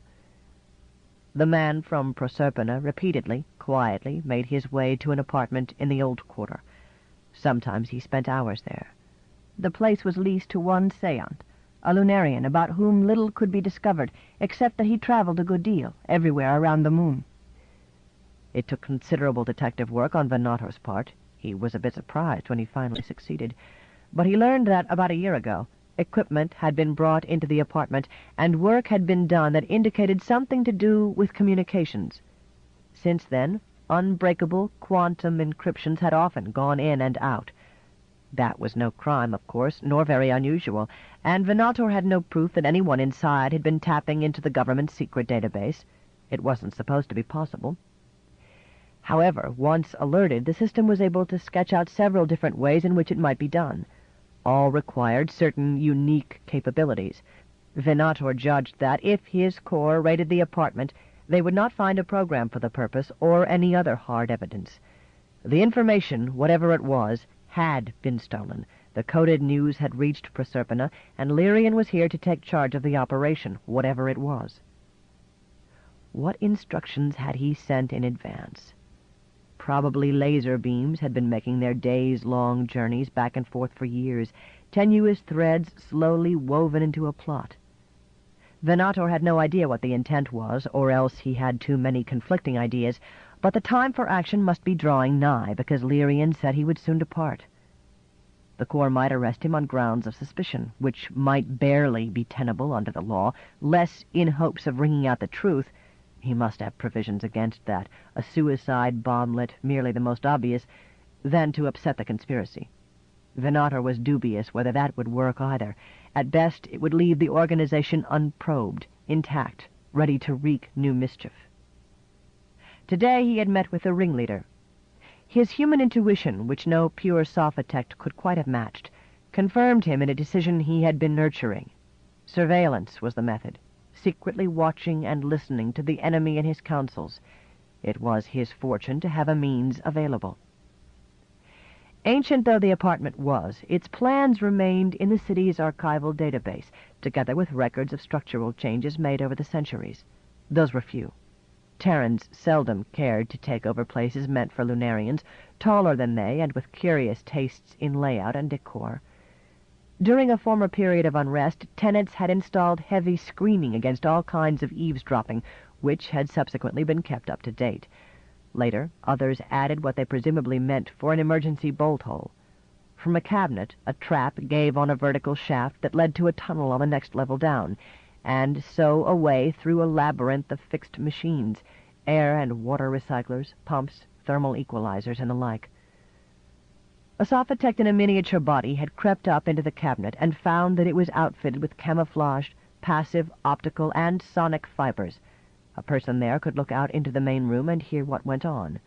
Venator felt sure the door was also concealed, indistinguishable from its wall.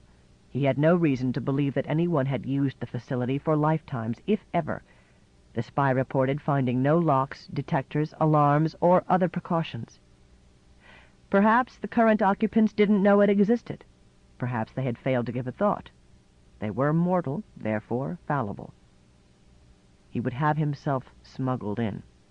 Not as he was. This body, or any that would hold his brain case, was too big, too metallic, much too noticeable electronically. A connection to the outside would also be. A quick foray for spying purposes was one thing. A prolonged stay was something else. Once brought there, he must lurk alone, physically helpless. A box with nothing but speaker, sensors, and spirit. He dared not even post watchers in the neighborhood. An ultra-small robot should be able safely to creep up to him about once per day cycle. If action seemed imminent, he would give it the sign to go fetch a larger one to remove him. Otherwise, it could become a long while alone in the dark. But he had machine patience. Moreover, he had what no machine did, the subtle understanding, the ability to guess rightly what a word or a gesture implied, that came from memories of having been human. As for the hazard, in his present state he was incapable of fear. What he did feel was glee. Until he gained his reward, the return to transcendent oneness, next best was matching wits with an opponent such as Lyrian. Chapter 4. Jesse Nichol was haunted by his last evening in Oceania. He had been standing at the starboard rail of the upper promenade deck on the Okuma Olo, glaring west. It was less a ship than a town afloat, home to some 4,000 people. Beneath him, tiers went like a landscape, flower gardens aglow between hedges of close-trimmed privet or carefree lavender, bougainvillea and fuchsia brightening the white sides of cabins, rustly bamboo around the turf of hidden nooks, here and there a palm tree silhouetted against heaven, a stream splashing in small cataracts down to a pool where children frolicked. Their cries reached him, faint and sweet, as did the notes of a flute somewhere else, through air where a ghost of fragrance lingered while it cooled away toward nightfall. 3 similar communities lay in sight, widely spaced across the sea, and Nauru hove darkly on the northern horizon. Lights had begun to twinkle forth over the island. The Lahui Kuikawa had long since become too many for it, but it remained the heart of their nation. Near it the water was blanketed by aquaculture that stretched beyond sight. Elsewhere waves ran low and whisperful, violet blue with fragile foam streaks, molten bright out where the sun came down to meet them. A band of keiki moana swam by, pinniped incarnations of grace. Light from the west swirled in their wakes. Nickel ignored them. He had ended an hour of solitary pacing to stop where he was and curse his destiny. A soft footfall broke through to him. He turned about as Ianeke approached. For a moment they were still, he struggling to get rid of his thoughts, she uncertain. "You stand lonely, Jessie," she said in Anglo. Her fluency had played its minor part in drawing them together. "It's my choice," he answered. She half reached for him, let her hand fall, and said, "I won't trouble you if you don't want me to." He made a smile. How could I not? And in truth she was comely, brown and rounded, hair tumbling night black past a face in which all the bloodlines of earth seemed harmoniously mingled, her attire a wrap-around skirt and a wreath. Her own smile flashed back at him. "That's better." Seriousness returned. He heard the concern in her. "But you're always lonely, aren't you? I mean inside yourself, where it counts." "What else can I be, when I'm always among strangers?" he retorted, without thinking. Immediately he wanted to protest that he hadn't expressed self-pity, but that could sound worse yet. He was too spark-brained impulsive. "No, we're your friends here," she exclaimed, stricken. In some ways they were unreasonably vulnerable, these dwellers in mid-Pacific.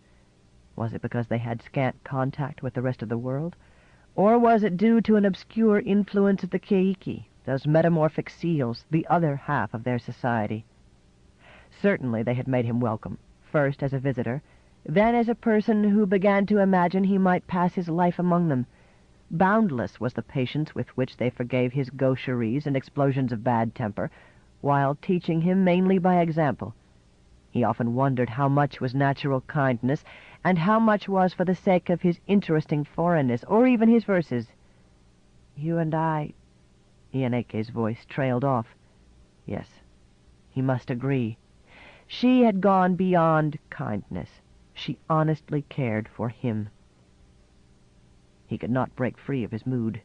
She regarded him with distress before she asked, "Were you making your new poem? I'm sorry if I interrupted. I'll go away and let you work." That, too, was genuine. Her culture made creativity an ideal, more powerful than he had found anywhere else. He shook his head. No, it's done. Her eyes widened, then she bit her lip. "You sound displeased." "I am. It's garbage." "I can't believe that.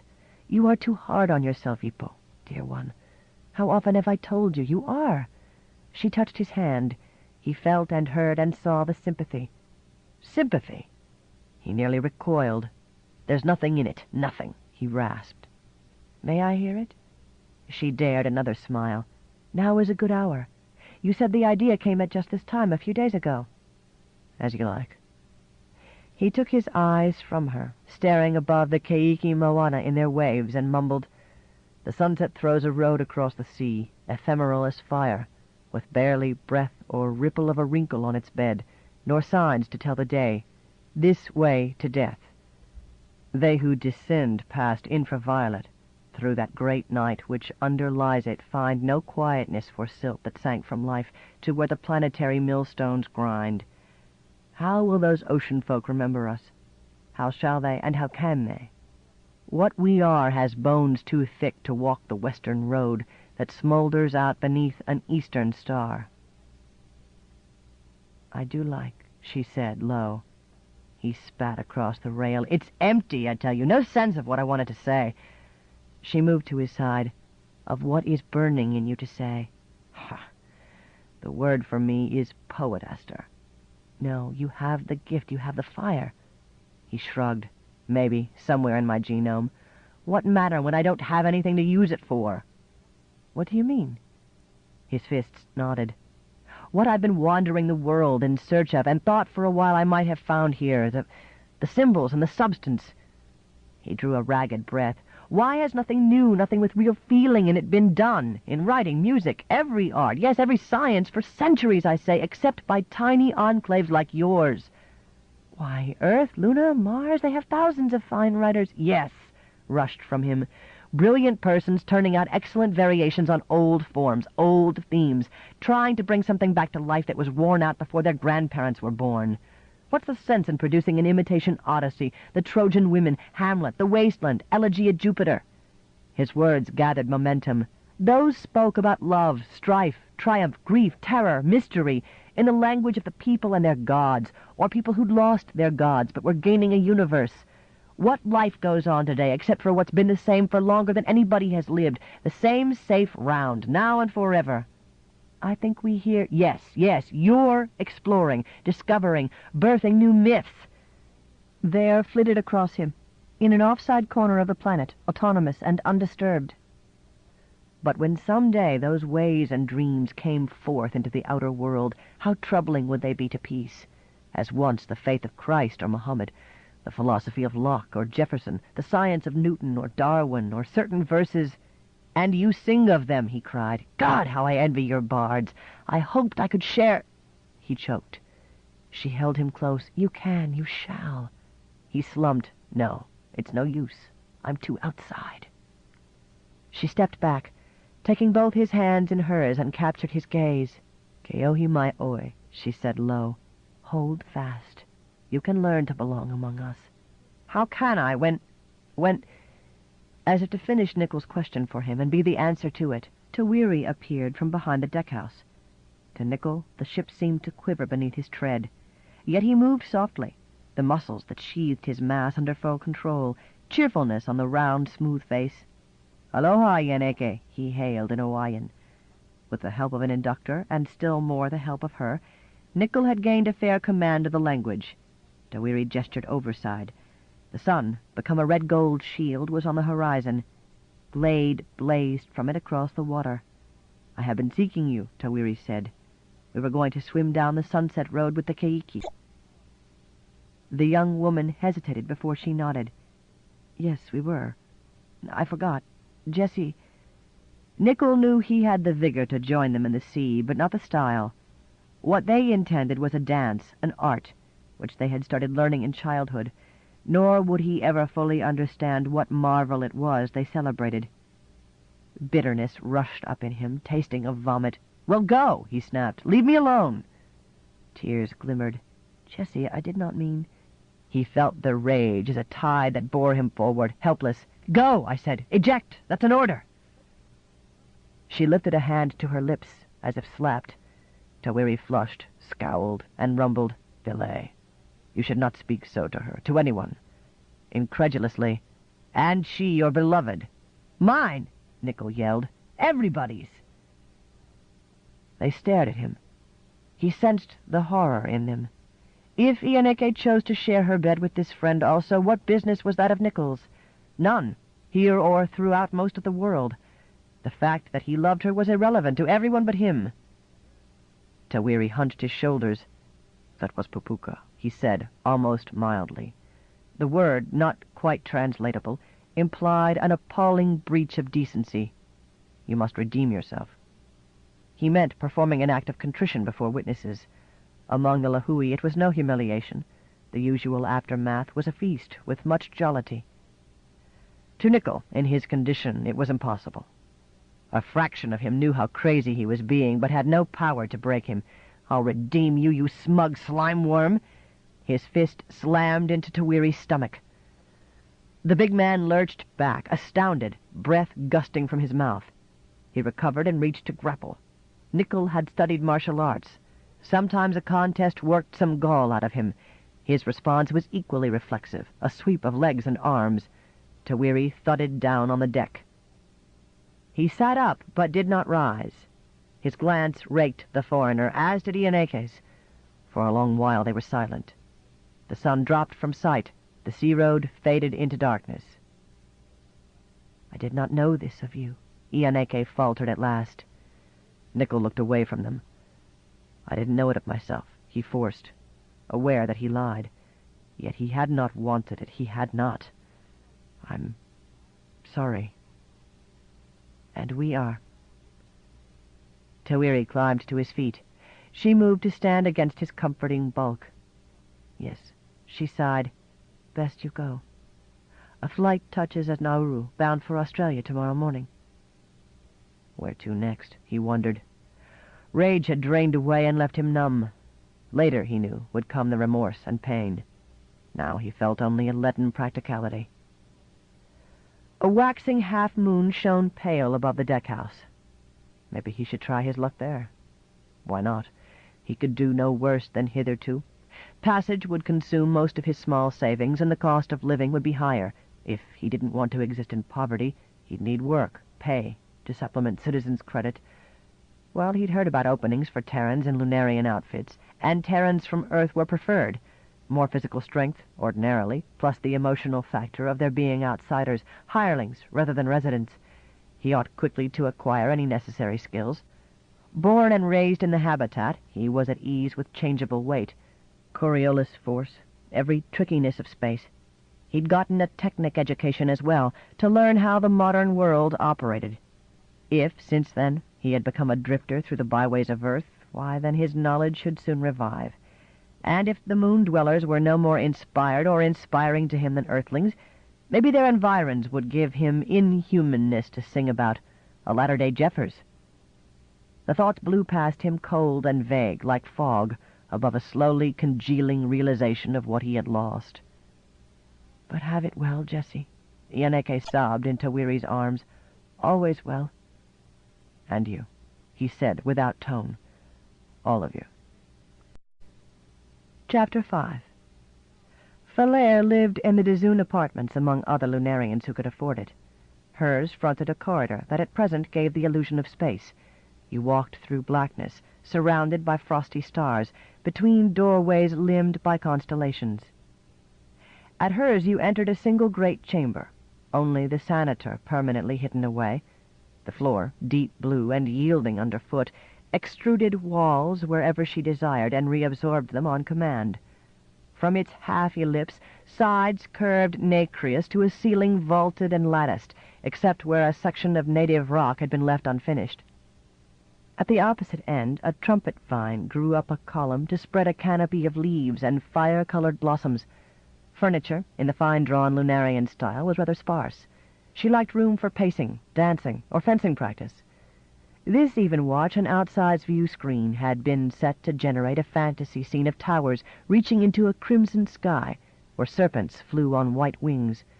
Music had dropped from savage passion to low and minor key, sounds as of winds and strings, but with a subsonic beat for an erotic undertone. She had enclosed her bed and left those mirroring surfaces in place when she emerged with Nickel. They had donned robes. Hers wrapped her closely in a sable that set off white skin and loose golden hair. They walked hand in hand to a table that her housekeeper had decked with a lacy cloth, a light repast, and a carafe of wine. "We will serve ourselves," she told it. The robot glided off to its station by the cuisinator and went motionless. Ordinarily the humans might have stood, Lunarian-wise and lunar gravity, but Nickel was glad to indulge his relaxed body and sit down. Falaire did the same. At her gesture he poured into the crystal goblets. She lifted hers. "Uahier," she murmured, traditional toast. "Salud, amor. Dinero y tiempo para gozarlos." Still more ancient, Nickel's response suited the moment, but also already he felt a wish to declare his Terranness, his independence. Besides, she would jeer at a sycophant, perhaps most cruelly if he was a lover. They drank, looking into each other's eyes. He thought, as often before, how he really knew nothing of what dwelt behind hers. In the past hour she had again revealed no more than an inventive enjoyment. The wine was red and thick, pungently flavored. He didn't quite like it, but best not say that. When he took a second draught, it seemed less harsh, and warmth tingled through his veins. Falaire smiled. "Brewed you again so soon?" Nickel shook himself. "I'm sorry. My mind wandered." "Since you cannot in person? To wander is your nature." Yes, she had come to know him in the times they were together. In her embrace he had bared his wishes and miseries. Once he had wept. He tried for lightness. I have no wish to travel just now, nor do I wish you begone. She took a salmon roe wonton in her chopsticks and nibbled it. He thought of a cat playing with a mouse. When she smiled, though, it was reminiscently. Those were some wondrous docking maneuvers of yours. At a wondrous dock. He knew he was nothing extraordinary in that regard. Well, she did lure forth capabilities he had not suspected. I was reminded of your exploits in space, she said. Ach, deft indeed. Not exploits. I never claimed a couple of emergencies, extravehicular operations, repairs, such as a sophotect could have done more readily. But the main reason for the Rayen's existence was to keep some slight human presence between the planets. Why did his tongue flounder like this? Though he wasn't glib, he could usually hold up his end of a conversation and handle a compliment without fuss. Now I believe those tales you told, she said. You didn't before? He felt an irrational hurt. You could have verified them. The reports are in the Kurai database. Why, I teased. Be not so reactive. You are, he flung back, and was immediately dismayed. He had come to know the Lunarian look she gave him, and the inward withdrawal it warned of. I'm sorry, he repeated, the words stumbling in their haste. No offense, querida. I only meant your people. They are fierce and mercurial and proud. Proud as Lucifer, he thought out of books that few today knew. Why was the afterglow of love draining from him this fast? We are not meek Terrans, nay, she said. They ate and drank a while in silence. He wanted desperately to ease the strain he felt. Did she? I understand, he said at last. I'm honored that you...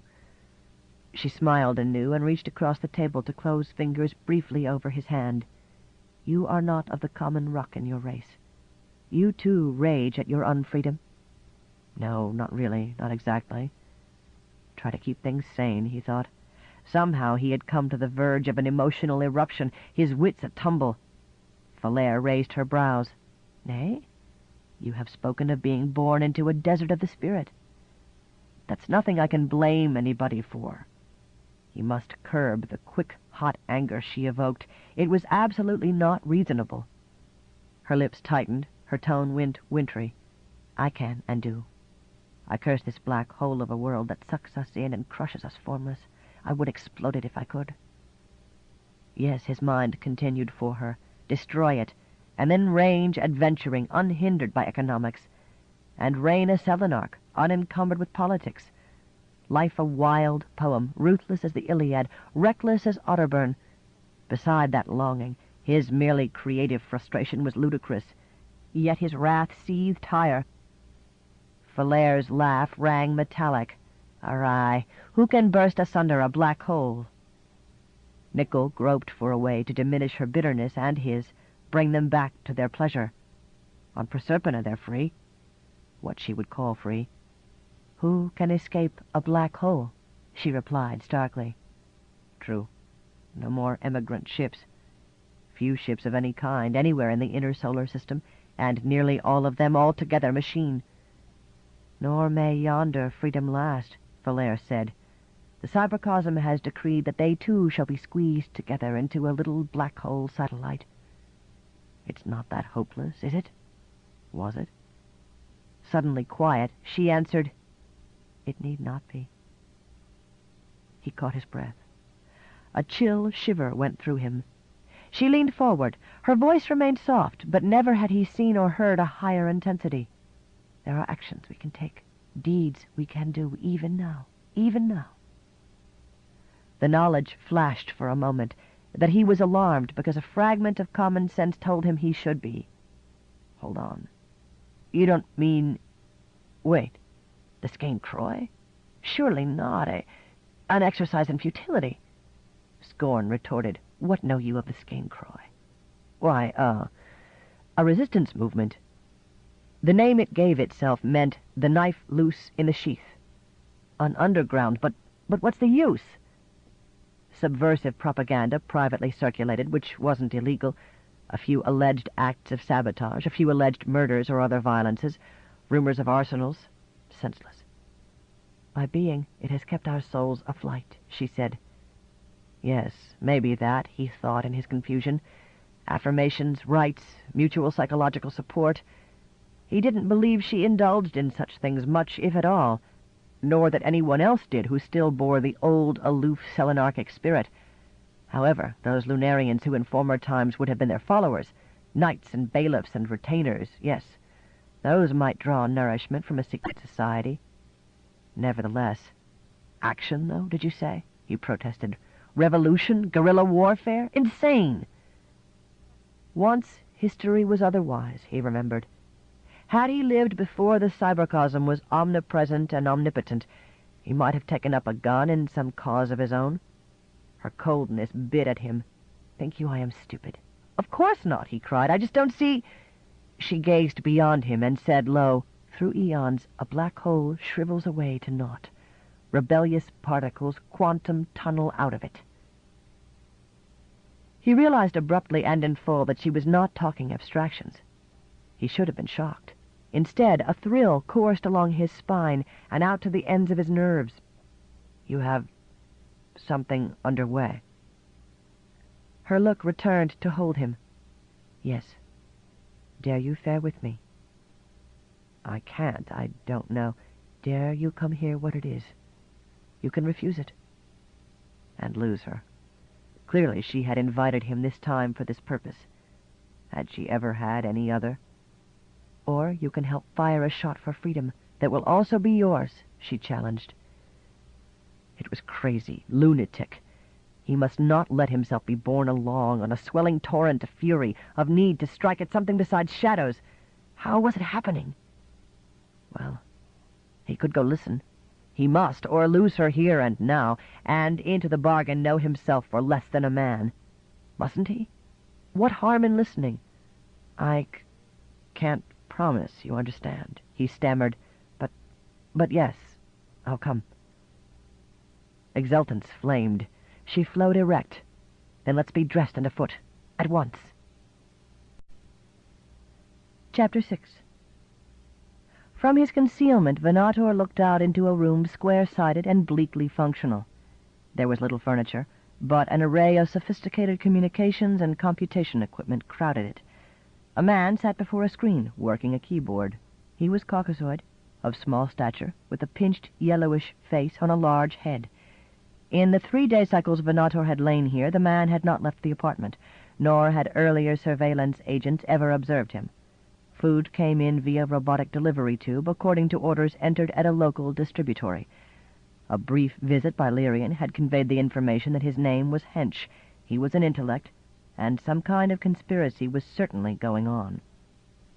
The download's vantage point did not ordinarily let him watch just what the dweller busied himself with.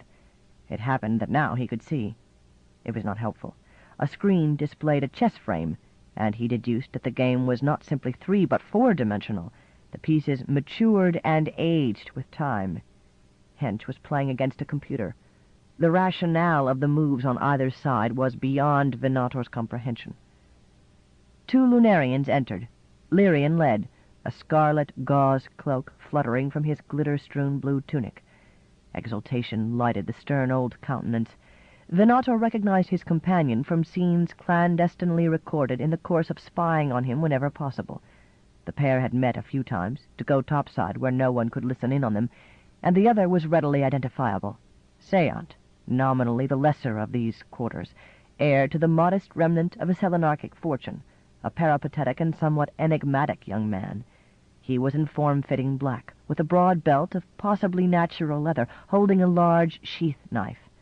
A habitual expression of easy arrogance seemed now to be a hard-held mask for his own excitement. Hench looked at them, did not rise, but struck the cantillation key. His game blanked out of existence. "You need not have done that," Lyrian said. "You could have put it on hold." "Why?" Hench replied in Lunarian, accented and acrid. It was pointless, except to fill in some empty time.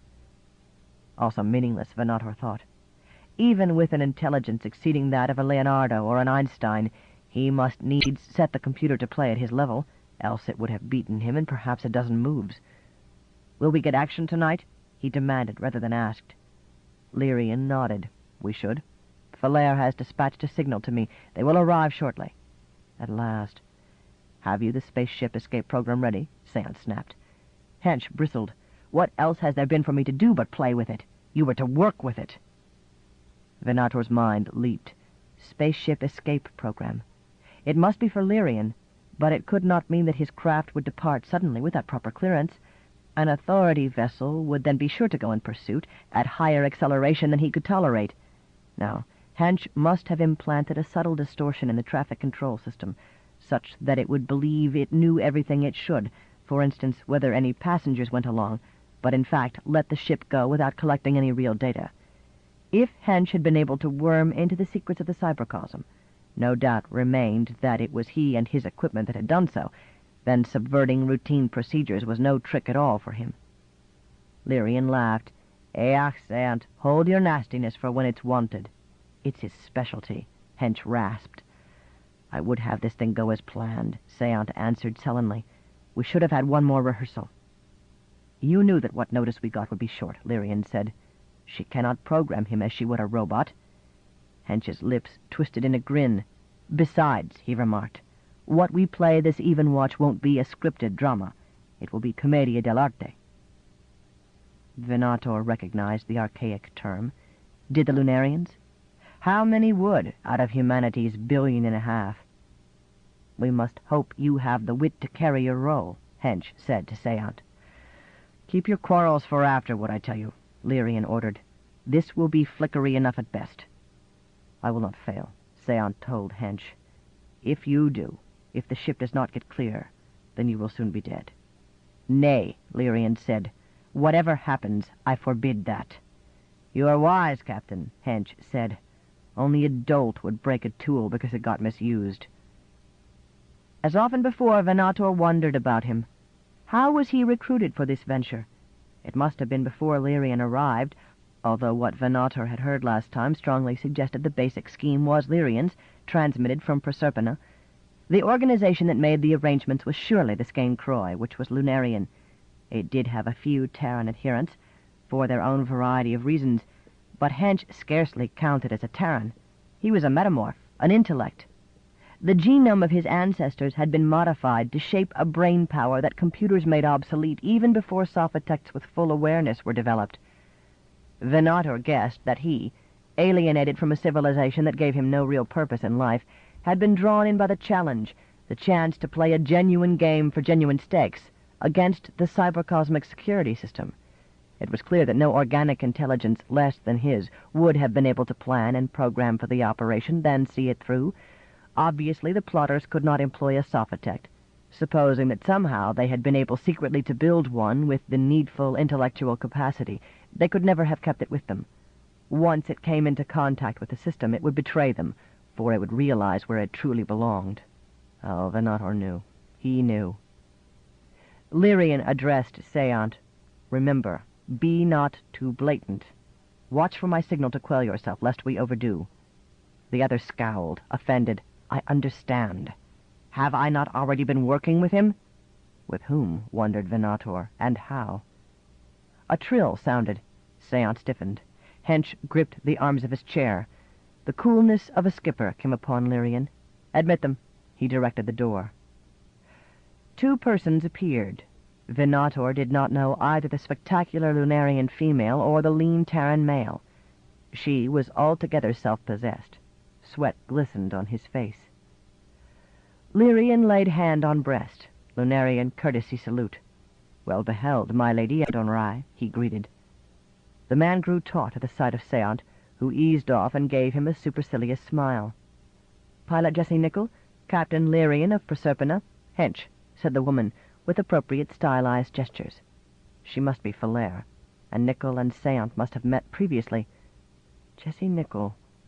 Not very many people used surnames anymore, in those subcultures that produced those few individuals who attained his rank. A possible clue to this one's background and personality. He was clearly agitated, struggling to maintain a surface calm. I have heard of you as a spacefarer of high worth, Lyrian said.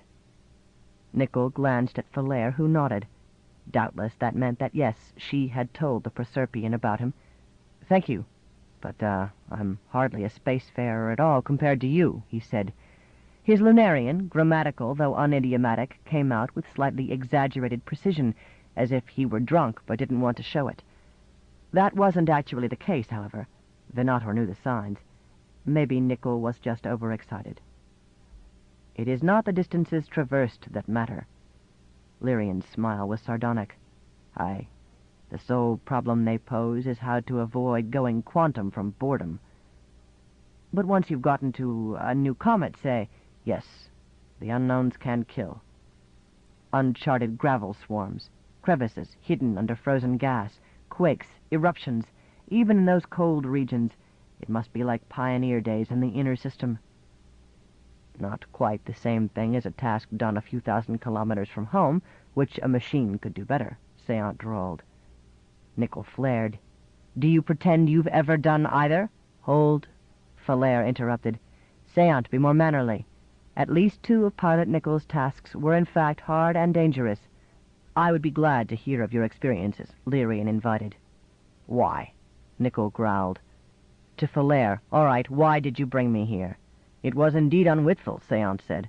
What made you imagine we could trust a loose-mouthed Earth baby? Nickel flushed and tensed as if to lunge. Falaire laid a hand on his arm and he curbed himself. Trembling a little, he told her, If you wanted me insulted, you needn't have taken me this far. No, Jessie, never that, she murmured. Louder. Seant, hold your jaw. Like the Lady Falaire, and unlike too many Lunarians, I fear, I have no dislike of your race, Pilot Nickel, Lyrian said. It is not mine, but it brought mine into being, and in its time it wrought mightily. He gestured at Hinch. Our respected associate here hails from Earth. Still belligerent, Nickel snapped, What's this all about? Your promise, Jessie, Falaire reminded him. He swallowed. Yes. Whatever I hear, I'll keep confidential. Amazing, if true, Seant remarked. Nickel glared. You make me wonder if I'll choose to hear it. You said you would, Falaire put in. Yes, but if it's something wrong, it is not, Lyrian assured. No evil, no harm. Rather a deliverance. Your name can live in history with Anson Guthrie's and Danye Bannock's. Then why this goddamn secrecy? Nickel blurted in Anglo. Lyrian understood. You shall hear, he sighed. Would we might offer you proper hospitality. May it later be unbounded. I could do with a drink. Harshly, but get to the point. Observe his demeanor, Seant said. Does it suggest him reliable? Indeed, such brusqueness would be rude anywhere, Venator thought. Among Lunarians it approached the obscene. If Nickel had lived and worked on the moon, he knew that. If it escaped his control now and then, he must be under a nearly unendurable intensity of emotion. He jerked a thumb at Seant's knife. Skane Croy, huh? Your badge? Your childish ego token? Lyrian frowned. We are squandering time and strength alike. His voice softened. Pilot Nickel, in the name of the universe wherein we both find our lives, I ask your patience. This first meeting need not hold you overly long. Thereafter you shall decide whether there will be more. Falaire took Nickel by the hand, and with her eyes. He breathed deep before he said, Very well, speak. May chance you have perceived that Hench is an intellect, Lyrian began. With a heavy attempt at affability, Nickel said to the metamorph, If you, not a sophotect or an interlinked cyber system, handle all this gear by yourself, you can't be anything else. Computers do most of the work, of course, Hench replied in pedantic fashion, but they are strictly isolated. What's the purpose? For me? A pleasure not otherwise attainable, in the thing and the doing. As can be yours, Pilot Nickel, Lyrian said, together with rich material reward. If he has the nerve, Seant added, just loudly enough for Nickel to hear. Say on, the spaceman grated, before I break that blather-brained snotful nose for him. Seant, be silent, Falaire said. Jessie, we need him too. Bear with that for our sake and yours. Even for Earth's, may chance, Lyrian added. How? Nickel asked. You have seen on the news what my mission is, and that it fails. The dialogue that followed reiterated Proserpina's need and the Federation government's refusal. Why this denial? Falaire cried. It would cost them well-nigh naught, set against the wealth they command, and we have offered to trade for the stuff. Nickel stared at her. We? Her gaze met his in pride. "Yes, I am of the Skein Croy, and the Skein Croy sees the morrow of the race, and some day the liberation of Luna as on Proserpina. It was I who thought you may be the means of our salvation." "Which could also be your own," Lirian pursued. "I, too, inquire, why are we denied? None of the excuses but ring false. Nay, it is that the cybercosm thinks millennia ahead. It computes how a new civilization could rise to full power among the comets and reach out for the stars.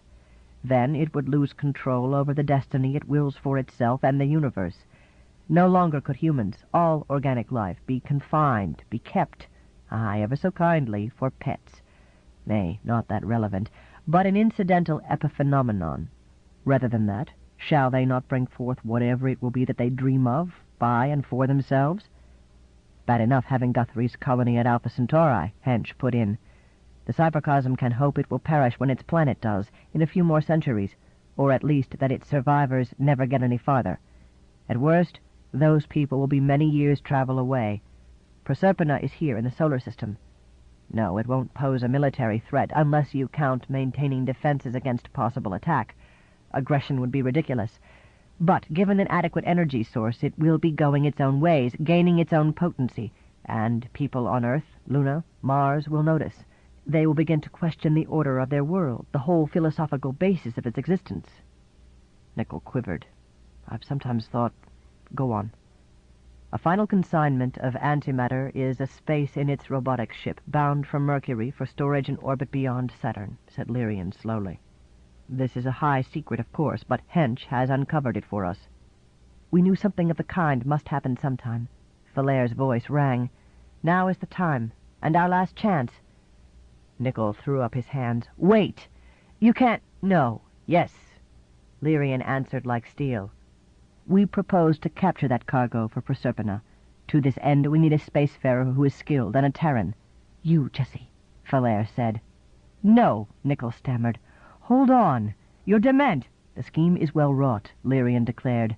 "Agree to it, and you shall hear." "Agree blind to that? No, I tell you I'm not dement." "He doth protest too much, methinks," Venato reflected. Yet he was in truth not witless, whatever the present state of his nerves and glands. He might well be tempted, yes, strongly tempted, but he would not likely fall. Evidently Valaire was closely acquainted with him. How could she so have misgauged him? "We'll make it safe for you," she urged. "None will ever know, save a few who will never forget." "And then when we are all securely dead, the tale shall be set free, to your immortal glory," Lirian promised. "What good's glory to a dead man?" Nickel flung back. "Ach, you shall have pay worthy of the emprise, and no suspicion will come nigh you," Valaire said. She paused. "Unless, for your reward, you choose to fare with us to Proserpina." He gaped, bewildered. "Us? You mean you?" She nodded. "I claim that recompense for my part in this." "But how?" "You shall learn every how when you have sworn to us," Lirian said.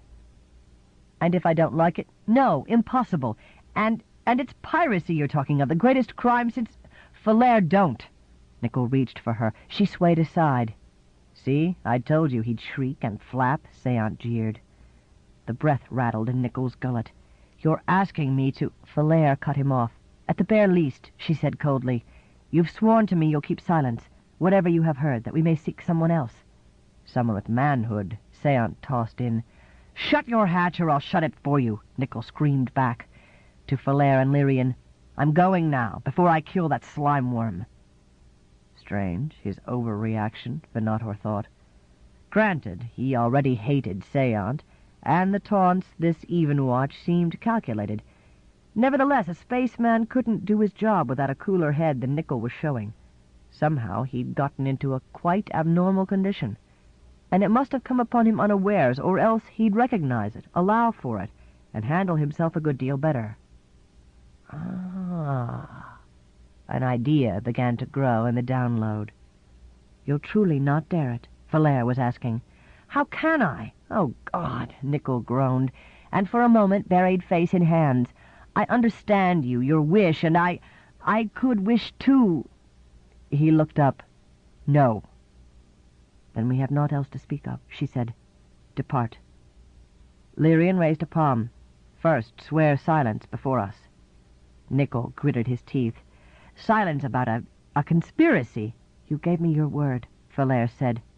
"We ask only that you give it anew. I believe in your honor. I have pledged this with mine to these, my spirit brothers." Her voice lowered.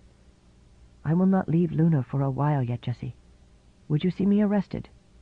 They will correct my thinking, Jessie. They will make me into something other than what I am if I fail to kill myself." Shaking and sobbing, Nickel got out. "All right! I'll swear your damned oath."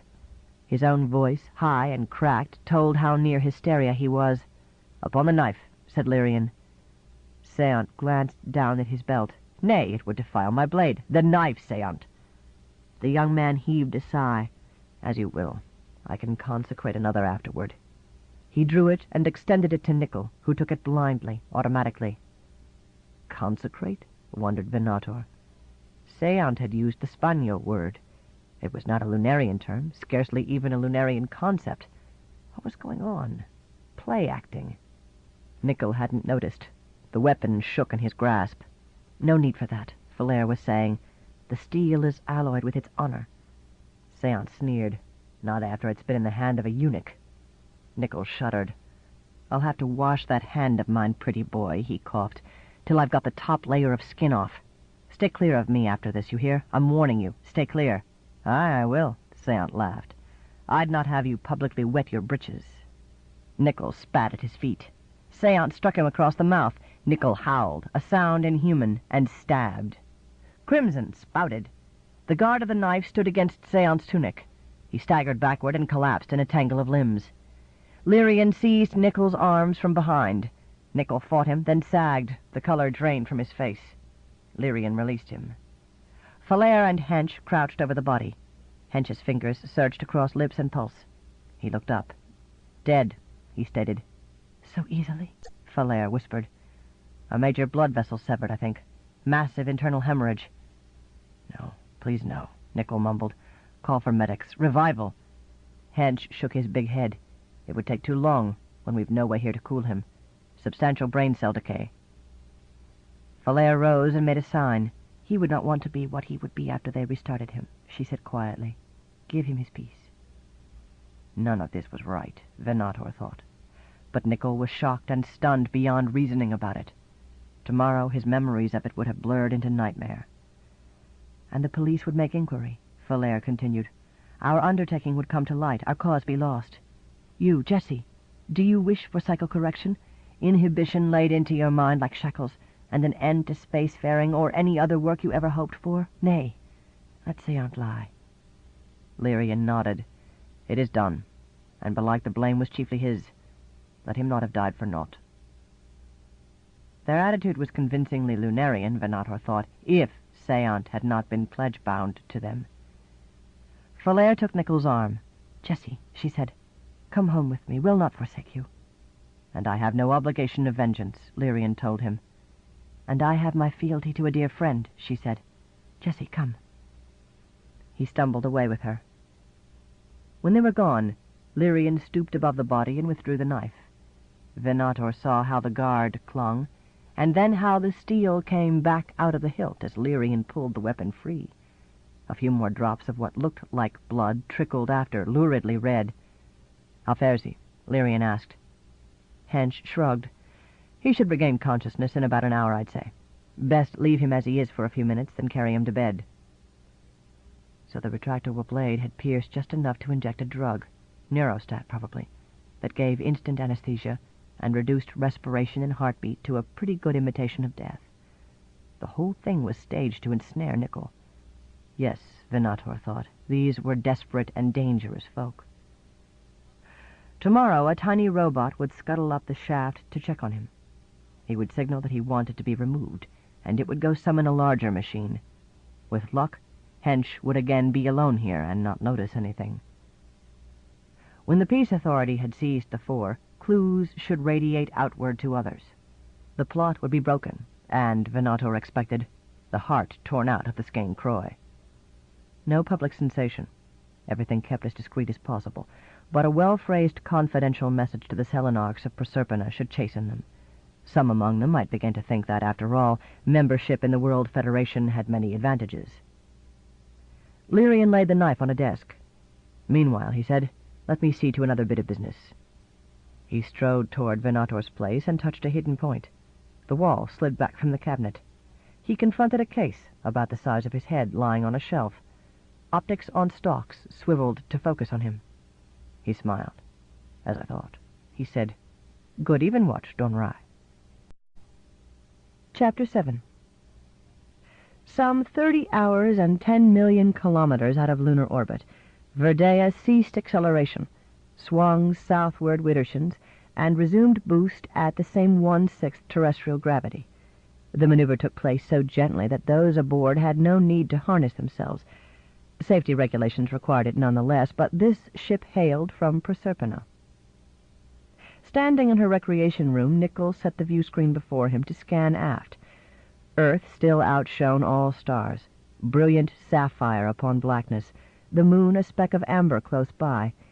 It was as if the clarity of the sight pierced through to him and drove the last fog from his mind.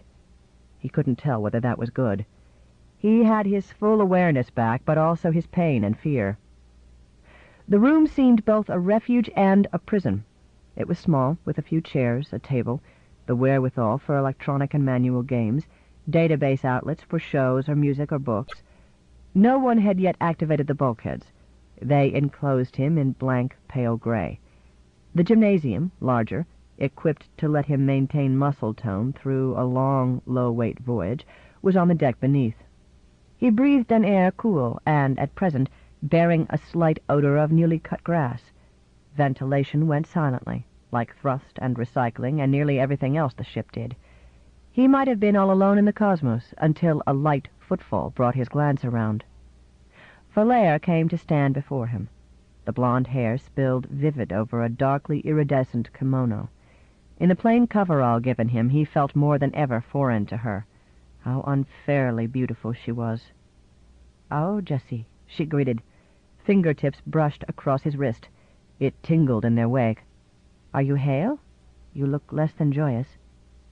He swallowed. "Why not? I've been gone. Nothing was really real. It was by your agreement." Yes, he recalled blurrily. He had accepted the drowsy syrup she offered when they got back to her apartment in that terrible hour. He had been raving with grief over his deed, ready to call the police despite every pledge he had given, but she persuaded him that he must seek a chemical calm, and thereafter— "I was like a robot," he said. "I had no will or feelings of my own." His recollection of the time was hazed, like memory of the whole even watch earlier. He kept little except knowledge of the fact that it had happened, nor did he want more. "It was needful to keep you thus, that you could pass through the spaceport and ride the shuttle up to our ship without May-chance making a scene that would draw people's heed." Valere smiled. "The final dose has faded away, I see, and am glad of." He shook his head, a blind effort to cast off bewilderment. "How did you get us aboard without the spaceport itself noticing?" She laughed. "Thank Hench for that. Lyrian will explain later if you wish. Suffice for this moment, in the knowledge of the cybercosm he departed as he arrived, companionless. You are free, safe, with us." "How long's it been?" "Since we left Luna? A watch or two past a day cycle." His reasoning mind gave him a slight relief by shoving anxieties aside as it worked. Yes. You'd want to start out with vectors for a direct return to Proserpina.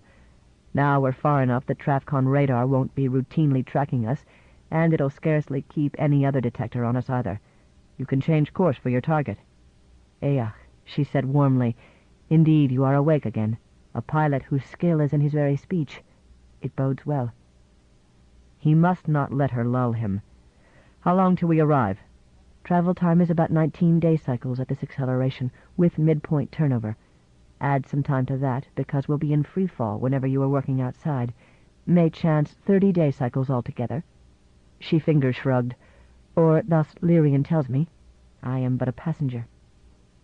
That was her reward, he remembered. Her reward for recruiting him. "And you have become the hero of the tale." Remorse rushed back to take him by the throat. "Oh, God, no," he moaned in Anglo. "I'm a murderer." She took his right hand, which had wielded the knife, in both hers. "Nay, Jessie, think never so. I killed a man merely because he... What kind of animal am I?" Her answer came grave and steady. "You are a man who, overstressed and overwrought, lashed out at what had waxed unendurable. Belike a different person would have had a threshold of tolerance more high. But we, Lyrian and I, we bear you no grudge. I killed one of you, and me, a Terran.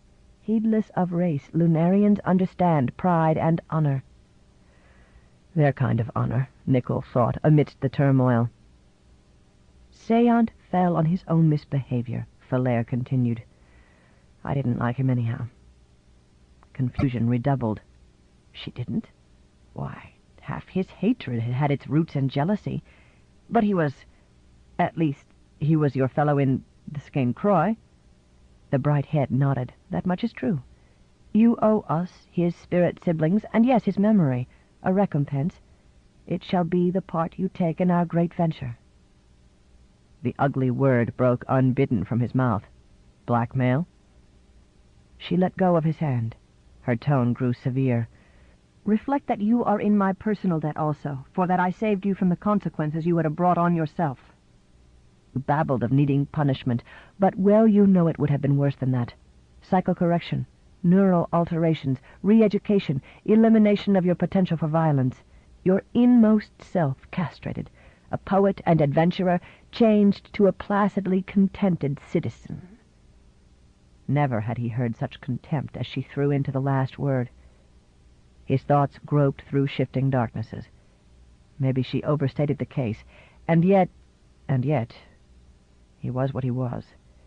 In certain ways he wished he were different, but the differences should be what he chose, and not go to the core of his being. Well, but unless that is your desire, then this escape is another debt laid on you. I claim it in the form of your service." Silence fell. Nichol struggled.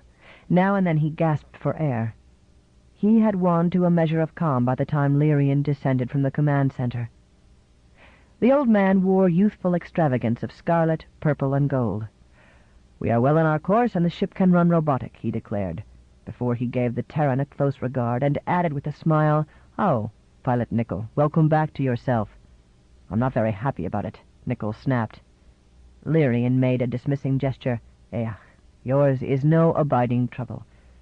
I heard what you and Falair said." Was the vessel programmed for eavesdropping? Nichol wondered. Or did an intercom simply happen to be on? "What guilt is yours you shall expiate, and go beyond it to become our moral creditor." Guilt and atonement were not concepts that came readily to a Lunarian, Nichol thought, and in fact Lyrian had used the Anglo words. "Not only shall you win forgiveness and overflowing thanks," the woman was assuring him. "Rich material pay shall be yours. The funds are there on Luna."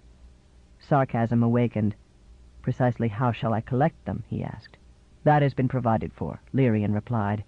"As Falair told, your embarkation and hers with me was blocked out of entries the spaceport made in the general database. Your chiefs in the Rayen, yes, they too are with the Skane Croy, will record your absence as due to an assignment elsewhere, of no special interest to any authorities. Later they will likewise record my death and ashing in space," Falair added, "for I am not returning. But as for you, Pilot Nichol," Lyrian went on, "when your share of the mission is completed, this ship will double back to Juno and leave you there, before journeying home to Proserpina." Nichol knew about that asteroid. It was among the few where some Lunarians lived, remnants of colonies formerly spread throughout the belt, though today it was mainly a robotic control station and supply depot for what rare spacecraft still plied those lanes. And then? The Rayen will dispatch a deep space vessel, of the two in its fleet, to carry you back to Luna. There you shall receive your fortune, 1,000,000 yukus, free and clear." Astonished in spite of everything, Nichol exclaimed, "That much credit? How can I ever explain it?" "Readily, if you are as wise as we deem you. A large gambling win may chance. The police will not ask. If there is no reason to suspect crime, a change in someone's personal account does not alert the system. I suppose not. This wasn't the distant past he had read about, when government not only did not provide citizens credit for people to choose what part of automated production they wanted, but actually levied on earnings, among many other outrageous invasions. Was the cybercosmic world so bad? Should he do this deed, this violation against it? Thereafter, Lyrian said, "You can live what life you wish." "You can call up endless songs," Falair murmured. Bitterness rose into Nichols' gullet. Maybe. If I can find anything to sing about. Or if Lyrian didn't just kill him and toss the corpse into space.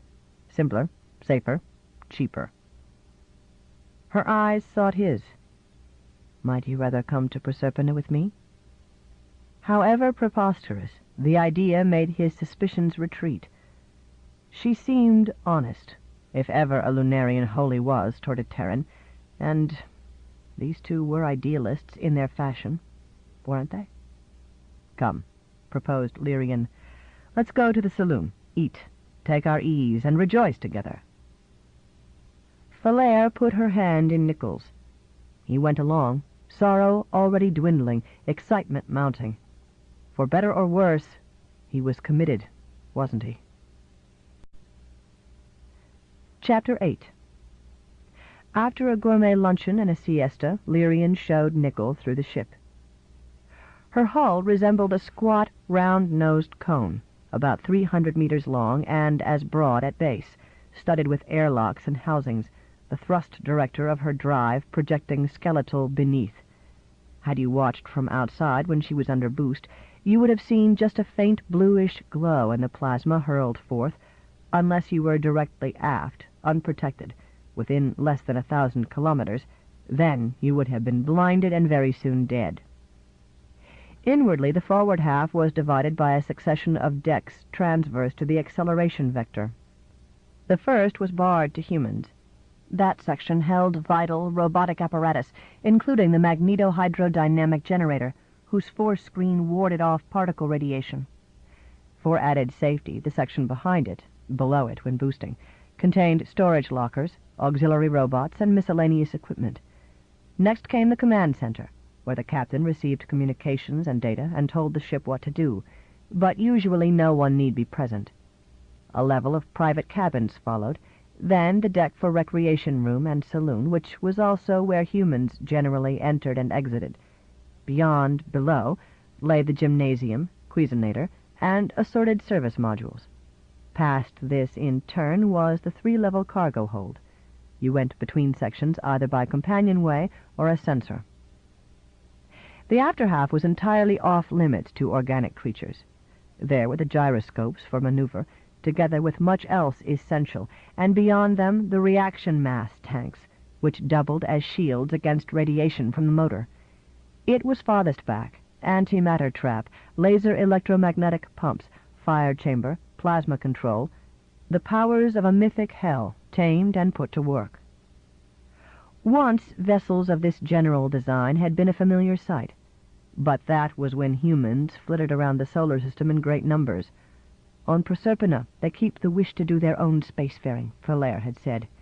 But without ample energy to drive the ships, they must end huddled on their own worldlet, belike finally destroying themselves in wars brewed by life's emptiness, like the olden dwellers on Rapa Nui. Nichol had been surprised that she knew that obscure bit of Earth history. Of course, to her it cut near the bone. Lyrian stopped in the gymnasium, below the massive counterweight at the centrifuge's exercise platform, and said, "Before we go on, let us talk for a while, to make sure you understand what you will see. Tell me about the ship we seek." Taken aback, Nichol floundered. Well, I'd never given it any special thought till now. Why should I have? Say forth, that I may correct you at need. Less peril lies in what you know, not than in what you know that is not true." "Agreed," Nichol acknowledged wryly. "Well, He decided to begin more or less with the rudiments, to show that he, too, could be patronizing. Antimatter was this being the last consignment scheduled. It was produced on Mercury, captured according to Bose-Einstein quantum mechanics, and stored underground till a transport arrived. Then it'd be brought up and pumped into the ship by the same basic system which kept it confined, laser, electromagnetic, and refrozen as it emerged into stowage. Small ships delivered small loads to wherever they were wanted, Earth or Mars orbit, Luna, asteroids, outer planet moons. The big ship, the one you must be after, took large loads out for storage in deep space. From time to time that reserve would be called upon, but in the past several decades it's mostly just been accumulating, till the government decided that no further production will be necessary or desirable for the next few centuries, if ever. Lyrian registered no offense. Good, good. Where is that storage facility? Who knows, except the cybercosm. In solar orbit somewhere beyond Saturn, hidden by sheer vastness. That's all that's ever been made public. Only machines go there. Startled by a thought, Nickel peered at the lean face. Have you learned where? Yes, Lyrian replied coolly. I don't quite like that. Can any human be trusted with access to the means of burning life off all Earth? It matters not. The Horde is heavily guarded by every sort of robotic weapon and a sophotectic intellect in watchful charge. No raider, no craft, the least suspect, could come anywhere nigh without wrath consuming it. Lyrian smiled. I lack that ambition. Yes, I should have understood. Nickel apologized. It is the ship bound thither that shall be our prize. Tell me of it. A flash of resentment overwhelmed Prudence. Our prize? Say on, Lyrian ordered. Half helpless, Nickel yielded. Well, the ship's entirely robotic, though I suppose there's some kind of sophotect in it, probably inert, but activated in any doubtful situation.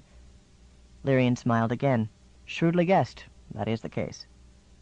Soothed more than he believed he ought to be, Nickel proceeded. It's public knowledge, has always been.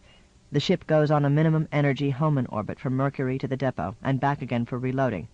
No hurry, no reason to waste fuel on boost along the way. Lyrian nodded. Slightly less than 11 years in either direction. You've gotten the exact figure? Necessarily, since the orbit of the Horde is the prime secret. It circles the sun at approximately 15 astronomical units of distance. Nickel whistled, awed. Yet the cybercosm had more time and patience than mortals. Cosmic time, machine patience.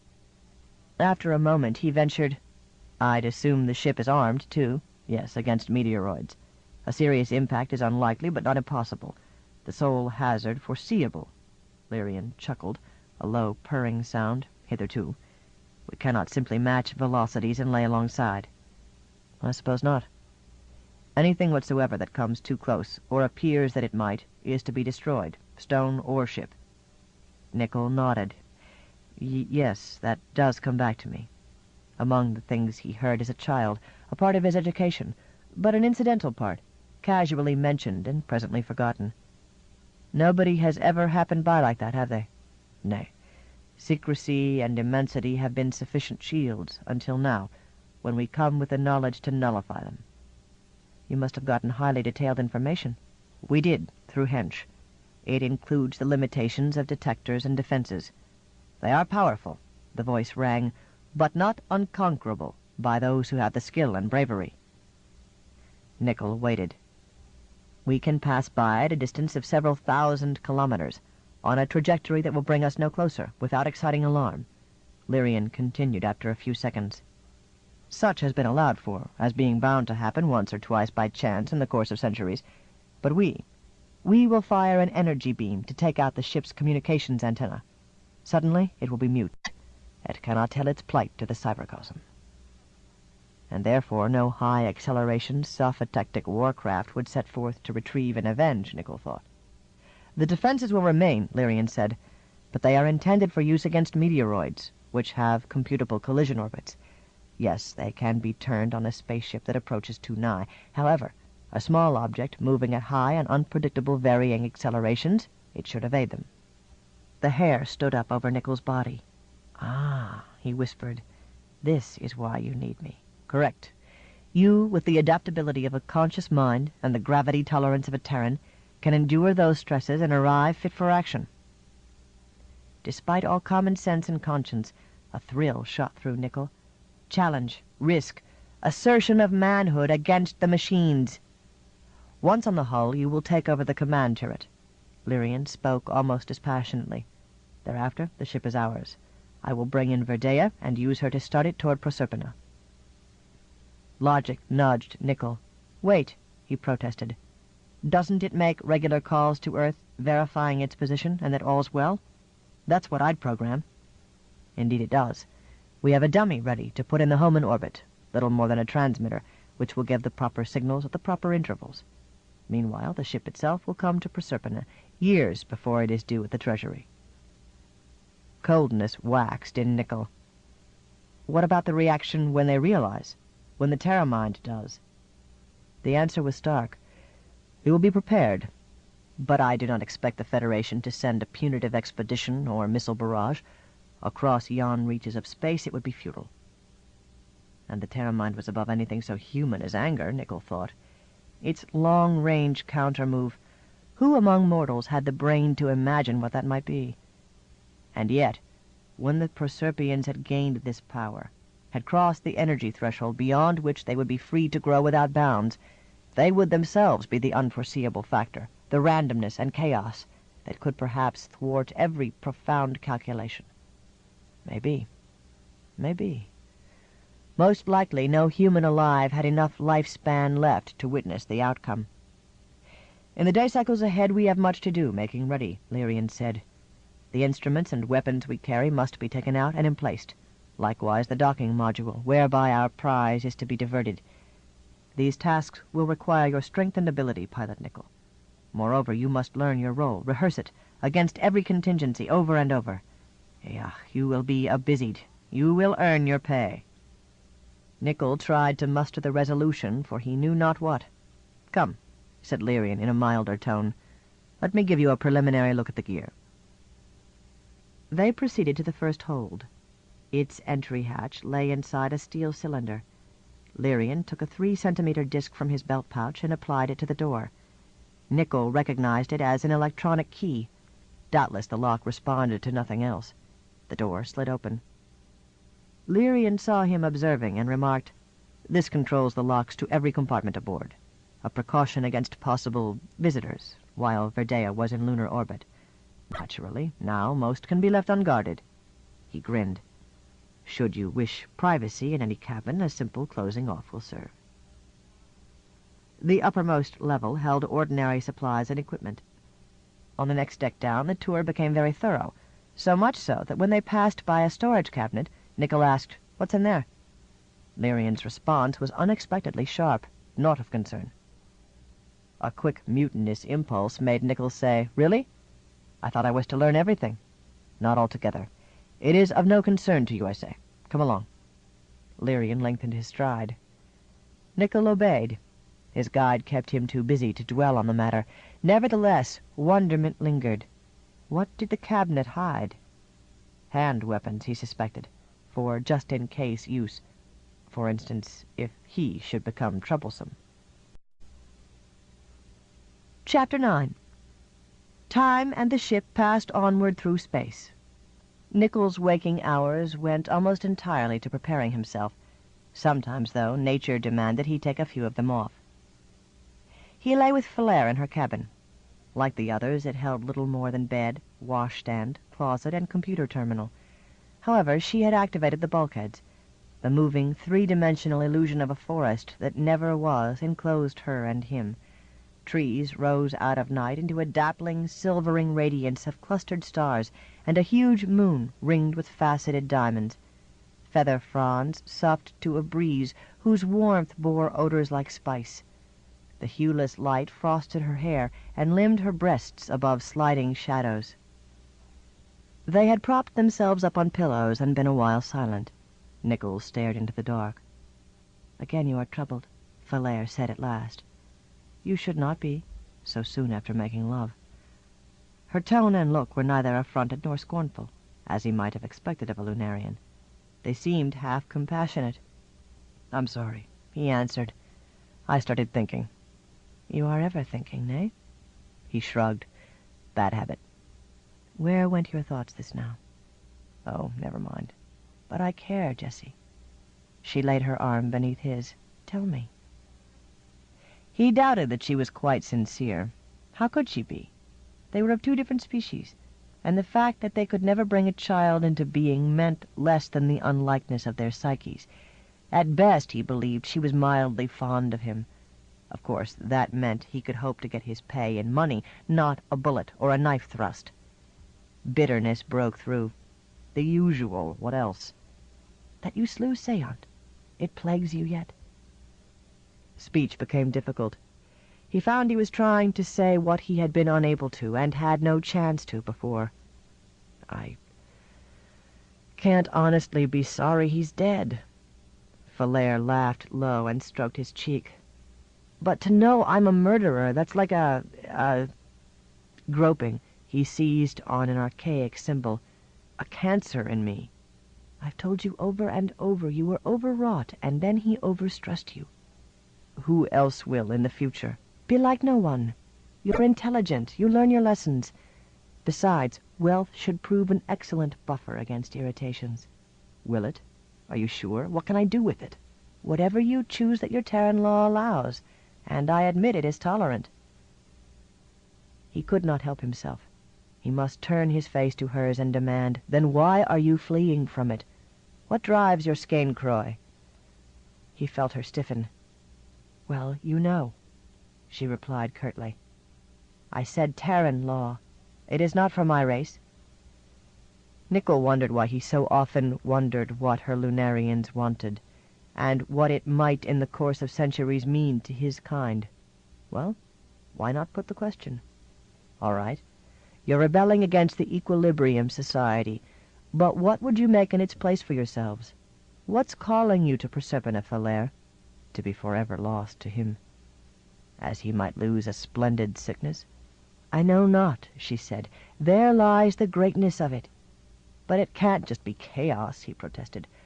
Lunarians knew in their bones how unforgiving space was. "There's got to be some order, something positive." Yes," she breathed. "I was not very certain of it when we embarked. We hear too scantily from yonder." Nevertheless, she had embarked. Her voice strengthened. "But Lyrian brought along not only vivifer scenes from Proserpina, such as you can play if you wish. He brought a dream-box program of life there. See you, he would be gone for many months, and this would relieve the barrenness of shipboard. Also, he foresaw the likelihood of 1 or 2 passengers coming back with him. From that program I have gained things I never quite had erstwhile, among them a clearer vision of my own desires." She paused. "Would you care to essay it?" Astonished, he hesitated. I have to spend most of my time with studies and simulations for the hijacking, you realize." "You can spare a bit. Indeed, I think it would be wise. To understand us better should hearten you the more." He remained uncertain. A vivifer was one thing, presenting a show in several sensory modes like this image that surrounded him. A dream box was not just interactive. It directly stimulated the brain. His nervous system would experience and record everything as real. Afterward, nothing but his other memories and his reason would tell him it had been hallucinatory. He had seldom indulged, for he knew the temptation. The potential addictiveness was high for restless, dissatisfied minds. Probably that wouldn't be a danger in this case. The program had been prepared by and for Lunarians, aliens. But on that same account... Falair was watching him. The jeweled moonlight filled her big, oblique eyes. Well, he gulped. No, he would not be timid under that gaze. "Yes, thank you." Thus it came to pass that he sought the tank, disrobed, fitted on the helmet and associated connections, lay down in a fluid that smoothly changed its temperature and specific gravity to match his, slipped away toward sleep. He floated in space. At his distance from Earth, the sun was no more than the brightest of the stars, but they thronged heaven, and its bleak, fierce luminance still equaled almost 2 full lunas above Nauru. He could readily see Proserpina before him, and even trace out rills and ranges, darkling though the planetoid was. Well-remembered science spoke to him. This was a piece from the core of a larger body that had orbited in what was now the asteroid belt, one of several fragmented by collisions over the eons. Jupiter had cast it into an enormous eccentric new path, which passing stars drew higher yet. Some 2,000 kilometers in diameter, it was chiefly nickel iron with a stony crust. Hence the surface gravity amounted to 86% of Luna's, ample for the colonists. Craters were few because impacts were rare in these immensities, but a comet had once crashed, bringing a wealth of ices and organics, and other comets were in range of venturesome spacecraft, and others beyond them, uncounted millions, the Oort cloud reaching so far that its outer fringes mingled with the clouds around neighbor suns, an archipelago to lead multi-millennial explorers ever onward. Lights gleamed across the globe. The radio band seethed. Humans lived here. The ghost of Jesse Nickel flew downward, swept low above, beheld roads and rails, turrets and towers, domes, blockhouses, ground vehicles, and space-suited striders, space fields, the comings and goings of ships. He went through an airlock and a tunnel to the country underground. For a short while he felt he was well-nigh home in Tychopolis, amidst slender arches, plazas where trees rustled to forced winds, and fountains sprang singing, secretive doorways marked with kin emblems, small curious shops and worksteads. No, those were Lunarians who walked the streets, quietly and alone, or in aloof pairs or trios. At many heels, or on many wrists and shoulders, went a wild variety of metamorphic beasts, counter-colored leopard, miniature griffin, giant white bat, rainbow-winged hawk, feathered serpent. Music trilled, soared, and throbbed on no terrestrial scale. A troupe of dancers, masked and plumed, preceded a Selenarch and his lady. The ceiling, high above, simulated a violet sky where flames played in the clouds. Ranging about, Nickel found that he had not actually visited a city. Proserpina had none, simply nodes of culture and commerce. Most folk lived apart, families by themselves, or in communities that were feudal units, except that feudal was too earthly a concept. It could be any place from a forested cavern to a topside castle. At intervals he glimpsed a Terran. Circumstances through the decades had brought a few here to stay. What was their life? They, the tiny, foreign, childless minority. He didn't think Lunarians would deign to persecute them, but they were no part of the mainstream. Their special abilities must be useful now and then in work for which robots were not adaptable enough. If the Proserpinans had made sophotects at all, it was not evident, and any such machines were surely kept subordinate, their intelligence strictly limited. Great engineering projects were underway: expansion of living space and capabilities, exploitation of resources, life overrunning this world and reaching out. They went with less noise and fuss than Terrans normally raised, but they went. Nickel could, though, see how much more was needed, and how the work was beginning to starve for energy. In hard-thudding eagerness he set about sharing the life. He found he could not. It was Lunarian. When he tried to play an active role, the scenes dissolved into illogic and grotesquerie. The program could not accommodate him. He quit his efforts and became a passive, invisible observer. He stood in taverns where captains returned from the comets related their odysseys.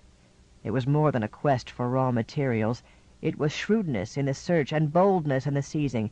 It was danger, quakes, chasms, collapses, gravel storms, radiation leaks, equipment failures, and sometimes death. It was starlight, a glisten on a mountain of ice sent tumbling toward Proserpina to become rain and rivers. It was comradeship, maybe more like a pride of lions than a band of Stone Age hunters, in striving and in victory. Wine splashed from crystal decanters. Men and women flowed together. He watched a breakneck foot race over the thin-skinned crevasses of Iron Heath, a ceremony each year to honor the memory of Caino, who first betrod it. That was an Earth year. Proserpina's was nearly 2 million times as long, its seasons and the myths of its people cosmic. He saw a duel to the death, swords beneath stars, till one blade ripped the other's suit, and water vapor gushed out, white, swiftly gone, an icon of the departing spirit. He observed how the families negotiated peace, and how the celebration and the mourning were equally grim.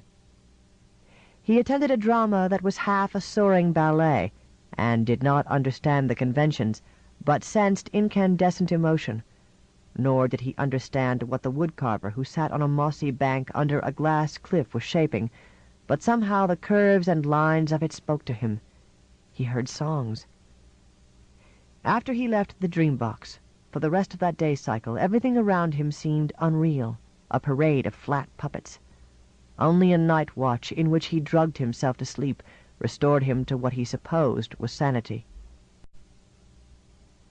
Chapter 10. Finally, the sessions ended. Text, vivifer, simulators, practice, and actual work started. First, Nickel brought out the guns with their instruments and installed them on the hull. Then came the docking module at the ship's nose, section by massive section. That was still more demanding. Even so, as well-schooled as he was, on top of his previous experience, the job proceeded rather smoothly. Robots did the bulk of the labor. He supervised, gave orders, made decisions, inspected and tested the results stage by stage, calibrated or adjusted, occasionally improvised, seldom exerted his full muscular strength. Often he need simply be present, aware of what went on, but his mind free to wander. Toward the end, his musings began to take form, as complex molecules do in solution, their lesser units meeting randomly, but making bonds according to the chemistry. There was no moment of revelation, yet there was a moment when he realized that something irreversible had taken place. He stood on the hull, held fast by the magnetism his boots induced, a jetpack between his shoulders for when he must do more than walk from point to point, weightless because the ship went free on trajectory during these shifts. Sunlight had dwindled to a few % of what fell on Luna, but his helmet must still darken to save his eyes whenever he happened to turn them that way. The matte surface shone mutedly, and shadows had slightly fuzzy edges. Illumination sufficed for ordinary purposes. Otherwise, his suit carried assorted lamps to brighten a close view. 2 robots scuttled like large beetles or stiff octopuses over the girders of the docking module, attaching the collar and the motors that would close it tight on the cargo ships after assembly. With the sun at his back, Nichols saw them as if they moved across an abyss where stars beyond counting burned, and the Milky Way cataracted frosty through silence. Splendor, he thought. Here is the boundlessness out of which all things and anything may grow. His gaze drifted south until he found Alpha Centauri and the multitude. Yonder are Download Guthrie and the descendants of his followers, he thought. Doomed with their planet, or hopeful. We hear rumors of strange developments, only rumors, for communication was always thin across 4 1/3 light-years, and eventually it ceased. Or so the cybercosm tells us. No matter. I imagine. Unreachably remote. Such an exodus cannot happen again, at least not for a very long time to come, and probably never. Proserpina, though, is here in the solar system. Barely. Guarded by distance, it goes its own ways. Given the wellspring of power, antimatter, what eerinesses will it bring forth, and what may they provoke on Earth? Unforeseeable, uncontrollable, chaos in the scientific sense of the word. No wonder if the cybercosm wants to curb it. The very terra-mind is troubled. Whew, a shudder. Best stay home among humans, my kind of humans. What have they? Contentment, yes, peace, prosperity, but also adventure and achievement. For most people. Their doings may be old in history, but to each generation they are new. A dawn, a boat, a mountain, an ancient monument, a young sweetheart. Enough. Not for me, with my irrational, inchoate yearnings. For me, the passions will be in wild sports and wilder carousals, a play of lightnings above the ultimate void, until one way or another I kill myself and the void takes me back. Stop that. Sniveling self-pity. How ironic that this ship of fools bears the name of Verdea, the first Lunarian poet. As for me, when I return home, what about a career in space? The task beneath my hands has been meaningful in its way, a difficult and not undangerous exercise in preparation for a desperate venture. and I have generally enjoyed serving the Rayan. At rare, brief intervals, the work became so intense that I was it. That is the ultimate, the sole true joy, to lose oneself in something greater than oneself. But after this expedition, local space hopping will be mighty pale stuff. Besides, I'd be unwise to stay on Luna. Clues just might link me to Seance death, if the Skane Croy hasn't managed to pass it off as accidental. Or I might be blackmailed into aiding them again. No, better go back to Earth and let them forget me on the moon. At night, when it is in the sky, I can look up, remembering. Why was I that dement, that stupid? How could I have been? Oh, I was subject to violent impulses all my life, and every so often they escaped my control, but never to this degree, and it did seem I'd fairly well mastered them. How else could I have trained for and held down the position of a space pilot? True, Seance was vermin, in my eyes, but that was no excuse. If only I could remember that even watch better. Why didn't I hit him with my fist? Well, but there the knife was in my hand, and there Falere was, and he also her lover, or so she led me to think. Nickel froze. He stood motionless until a synthetic voice in his sonars announced, "Unit B is now positioned and ready for you." He shook himself, feeling he should do it as a dog shakes a rat, and went on to the girders. While he tested and fine-tuned, his body working as competently and almost as unconsciously as the robots, his mind flew to and fro. I cannot be sure of the Lunarians. Maybe they mean to abide by their promises, maybe they don't. Certain is that they have been less than candid with me. Have I any option but to go through with their piracy? A weapon would give me some small leeway, maybe uselessly small, or maybe not what I would care to use, but at the moment I have none. That forbidden cabinet, Bluebeard's chamber. Do Lunarians have a legend answering to Bluebeard? It may or may not hold weapons. If not, at least I'll know I'm on an approximately equal footing with my shipmates, and feel more assured of Lyrian's good faith. If he does keep concealed arms, then I want to be able to play the same game. How to get into the cabinet? Nickel began thinking. Chapter 11. Again the ship gave lunar weight, decelerating. Her bows pointed sunward. Food aboard had been delicious throughout. Given a nanotechnic cuisinator, it had no reason not to be. Lyrian had likewise been choosy about the drink he brought along. This even watch in the saloon, the meal was sumptuous, a festival. Brilliant patterns of light played in the bulkheads, and music rollicked through jasmine-scented air. In Nickel's honor it was of earth, ancient, Mozart's Horn Concerto No. 3. Lyrian raised his goblet. "The instruments and gauges declare you have done your work well, Pilot Nickel," he said. Amazing how easy it was to dissemble. Nickel had never considered himself subtle. But then the woman beside him and the man across from him were not of his civilization, not of his breed. Tones, expressions, body language. "I'm less confident," he said regretfully. "Aye, why thus?" asked Falere. "I'm not satisfied the installations will all be stable under heavy stress." "They are designed for it," Lyrian said. "By Lunarians," Nickel replied. "With respect, your people aren't used to thinking in terms of high accelerations. I don't quite like the look of the docking module where it sits." "An intuition?" Lyrian scoffed. "Grant me some sense for things like this, by heritage and experience. Listen." Nickel raised his forefinger. "We don't know exactly how the operation will go, except that we're bound to be improvising, and hastily. That could involve putting Verdea through evasive maneuvers at full thrust. True. We will be prepared for the contingency. But is the system, especially that module, as ready for it as you'll be? Could it do any harm to find out in advance of action?" "What propose you?" "I've given it thought and made estimates. We should program for about an hour at, say, 1 Earth gravity, followed by several quick turns and short boosts at up to 3. 3 Earth gravities!" Falere exclaimed. Nickel nodded. "Yes, 18 lunar. It'll be hard on you two.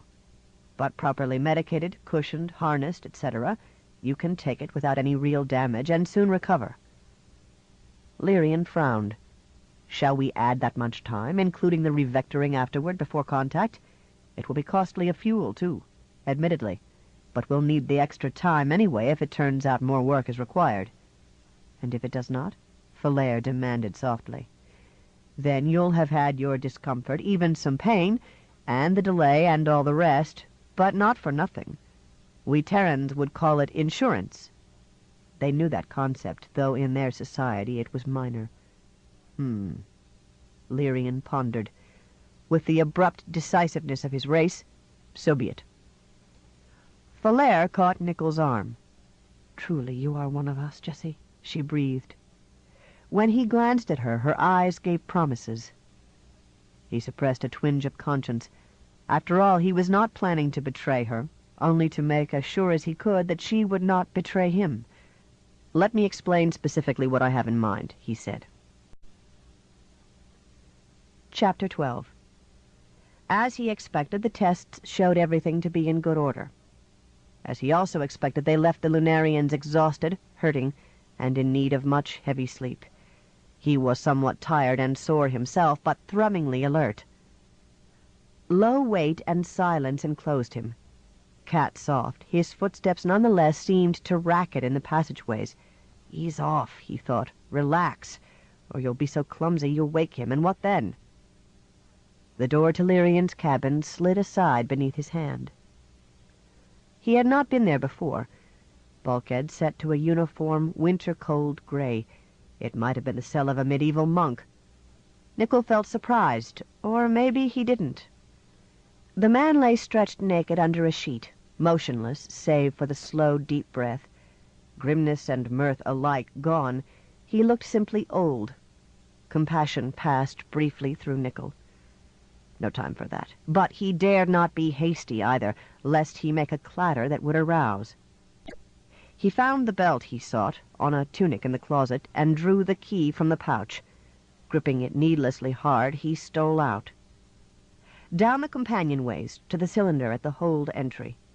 Open it, open the portal within, climb on down through the first section. It was dimly lighted. Containers bulked like mythic trolls. Never had he felt more alone. Next section. Turn on its illumination, white and chill. Cross a deck that reaches like an empty plain, now that most of what it bore is outside under the stars. Come to the cabinet and touch the key to its lock. The door withdrew. Light spilled across a shelf at face level, and yes, 2 pistols. But it was the case that struck Nicholl's perception like a hammer. Of dark blue organometal, a rounded box of slightly more volume than his head, it was set with connectors, sensors, a speaker, and 2 small hemispheres in front, about where a human's eyes would be. Within it, he knew, dwelt an awareness. No, not at this moment. The thing was clearly inactivated, the neural network dead. Nicholl bit his lip. Wrong word, he thought crazily. Death did not mean the same to this entity as it did to him, nor did life. Why was it here? He didn't know how long he stood trying to think. It was as if the brain gyred within his skull. At last he realized he was shivering, and caught the reek of his sweat. That was like a slap, shocking him into purposefulness. An ally of Lyrian's wouldn't have been shut away in the dark, would it? There didn't seem to be any alarm. He had come in search of truth. Odd how steady his fingers were, pushing aside the appropriate cap on the box and reaching in to press the recessed main switch. At once he stepped back and stood wire-tense. The front shelves halved themselves and retracted. 2 flexible stalks emerged, cups at their ends. They rose to their full length, 15 centimeters, and swiveled slowly about. When they came to rest, they were aimed at him. Within the cups he saw optic lenses gleam. Awake again. The male voice spoke Anglo, with an accent from Earth's southeastern quadrant. It became a whip-crack. "Who are you? Is this a rescue?" It can't attack me, Nicholl thought, and it doesn't sound like a foe, and I'm starved for friends. He made thick tongue, dry mouth, constricted throat reply. No, I don't think so, not yet. But what are you?" The other spoke with machine self-command, but human urgency. Have we much time? What can we do? Nickel began regaining balance as swiftly as men are apt to when crisis comes upon them. Maybe an hour, maybe more, but I'd rather not risk it. Speak low. We're aboard the Proserpine ship, then? Yes, bound for a rendezvous. Do you know? Lyrian told me in general terms. The voice turned impersonal. He was willing to talk, being interested in how I'd respond, till he shut me off. We're bound for the boldest theft in history, the antimatter carrier, aren't we? Yes, in 2 more day cycles. The voice took on a hint of warmth. I know you, Pilot Jesse Nickel, but you don't know me. Permit self-introduction. I commonly use the name Venator. I'm not a sophotect. I'm the download of a Peace Authority intelligence agent, revived when my service got wind of dangerous game afoot. Nickel's flesh prickled as he noted the word revived. More important was Peace Authority. Ridiculous though it was, the sense of helpless isolation lifted a little from him, while the fear of being found out back on Earth gained strength. When Venator asked for his story, it rattled from him as if of itself, in broken pieces. "But what happened to you?" he blurted. Venator replied succinctly. "Lyrian's a crafty one," he finished. "The scheme was his from the beginning, with lesser inputs from fellow conspirators after he reached Luna, and from circumstances as he found them and took advantage of them. What an opponent! He told me, there in the apartment, that at our previous meeting he'd guessed I'd attempt personally to spy on him. The layout invited it, especially since he was quick to remove safeguards that had been installed earlier." The twists and turns left Nickel bewildered. "Do you mean he wanted you there?" "Of course. Then my corps would assume matters were well in hand and wouldn't strike at him in other ways. But now you've disappeared." Hench was ready for that. Another distorted genius. He'd prepared an electronic deceptor. Maybe you haven't heard of such devices. When the mini-robot came to check on me, it would get the sensor impression that I was still present, and giving it no signal that I wished to be removed. Oh yes, eventually my service will grow suspicious and raid the place, but by then all birds will have flown. They'll have left no particular spoor, thanks to what Hench planted in the Trafcon and security systems, nor will the Authority be able to locate this ship when she's deviated from her declared flight plan. Nickel nodded. Unless searchers had some idea of where to seek, Immensity was a well-nigh perfect hideaway.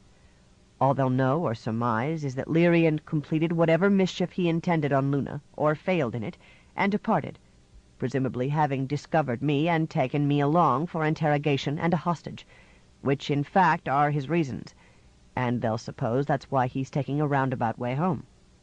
God, the gamble, Nickel whispered. Venator fashioned a harsh laugh. Lunarians are gamblers by nature, no?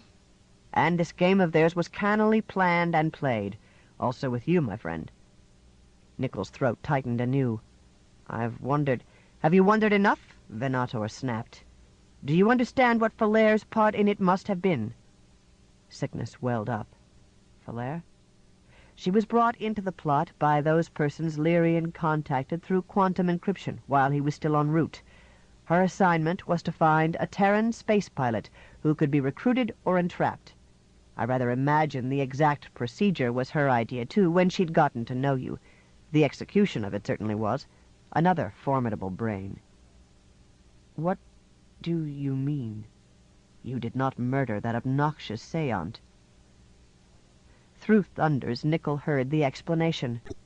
You couldn't have been provoked to it in your normal state, Venator continued. Clearly, Falaire slipped a psychodrug into you. Exoridine Alpha, I'd guess, in something you ate or drank. She'd have taken a counter-agent beforehand. Even after that, it took manipulation, very skillful and quite heartless, to make you strike. Silence followed. When Nickel had his wits back and could speak, it was out of a great interior hollowness. I see. Yes, it makes sense. It accounts for everything. You're not to blame, Venator told him gently. Instead, you're the single person in the universe who can retrieve this whole disaster. How? Why, you need only beam a call to Earth. If you could come here secretly, I imagine you can do that as well, unnoticed, somewhere along the line. The Authority will send combat-armed, high-boost ships. They may arrive after the antimatter vessel had been diverted toward Proserpina, but they'll recover and redirect it once they know what to look for. And we? You and me? If you get your message off soon, this ship won't have gotten too far away either, for radar and neutrino detectors to track her. She'll be no match for theirs. Lyrian will release us to the pursuit. The alternative will be destruction. He'll doubtless try to bargain for being let go, himself and Falaire, and possibly the service will decide it isn't worthwhile to attempt seizure. Sophotects are pragmatists. Nor will Lyrian take revenge on you.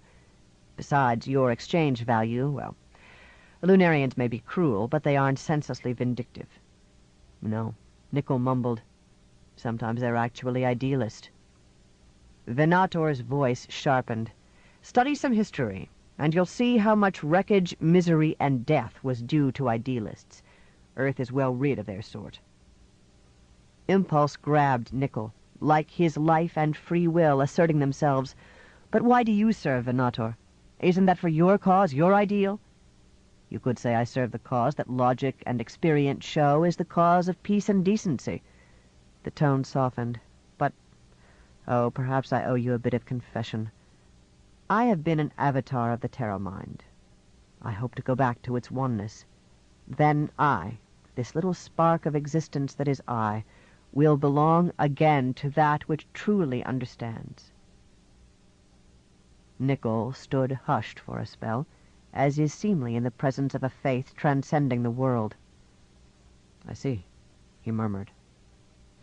Venator reverted to the practical. "You've more reason than that to be on my side. When Lyrian and I were alone, talking, he answered a question of mine very frankly. He wasn't, and I imagine he still isn't, sure whether he'll honor his commitment to you. If he leaves you off where you can get passage home, can you be trusted to keep quiet for 9 years? I should think so, if I took part in a theft after killing a man." A crawling went through Nickel's skin. "You might break down. But those arrangements with the Rayan and Falaire?" "Yes, as far as I could tell, which isn't extremely far. They and she intend to keep the pledge to you. And perhaps Lyrian will decide to take the risk, if only for the sake of their good opinion. But perhaps not. Once you're dead, who will bother to punish him? Done is done." As if to shove the idea away, Nickel countered, "What about you?" "I have my private stake in this," the download admitted. "Lyrian and his colleagues obviously won't send me back from Proserpina before the antimatter is in their—" another chuckle. "I won't say hands, but in their possession. And why should they at all? I have plenty of information about my corps that they'd find most useful in planning any future escapades. The methods of getting me to talk and making sure I tell the truth won't leave much in working condition." Virtual hells. "I'd hate to believe that of them," Nickel said. The tone conjured up an image of phantom shoulders, shrugging. "He didn't threaten me with it. Only with years of detention, and perhaps he won't do it, but I'd rather not make the wager." "Or I my wager," Nickel whispered. "Exactly. Now, have we exchanged enough? Safest will be to shut up shop here as fast as possible." The man nodded. "I suggest you take those sidearms. Keep one hidden and get rid of the other," Venator went on. "Lyrian won't likely come inspect this cabinet. Why should he? But if you are caught acting against him and Falaire before the consequences are irrevocable, you'll be glad of a weapon." "Yes." Nickel slipped the pistols under his belt. "Shall I leave you awake?" I do have many thoughts to think.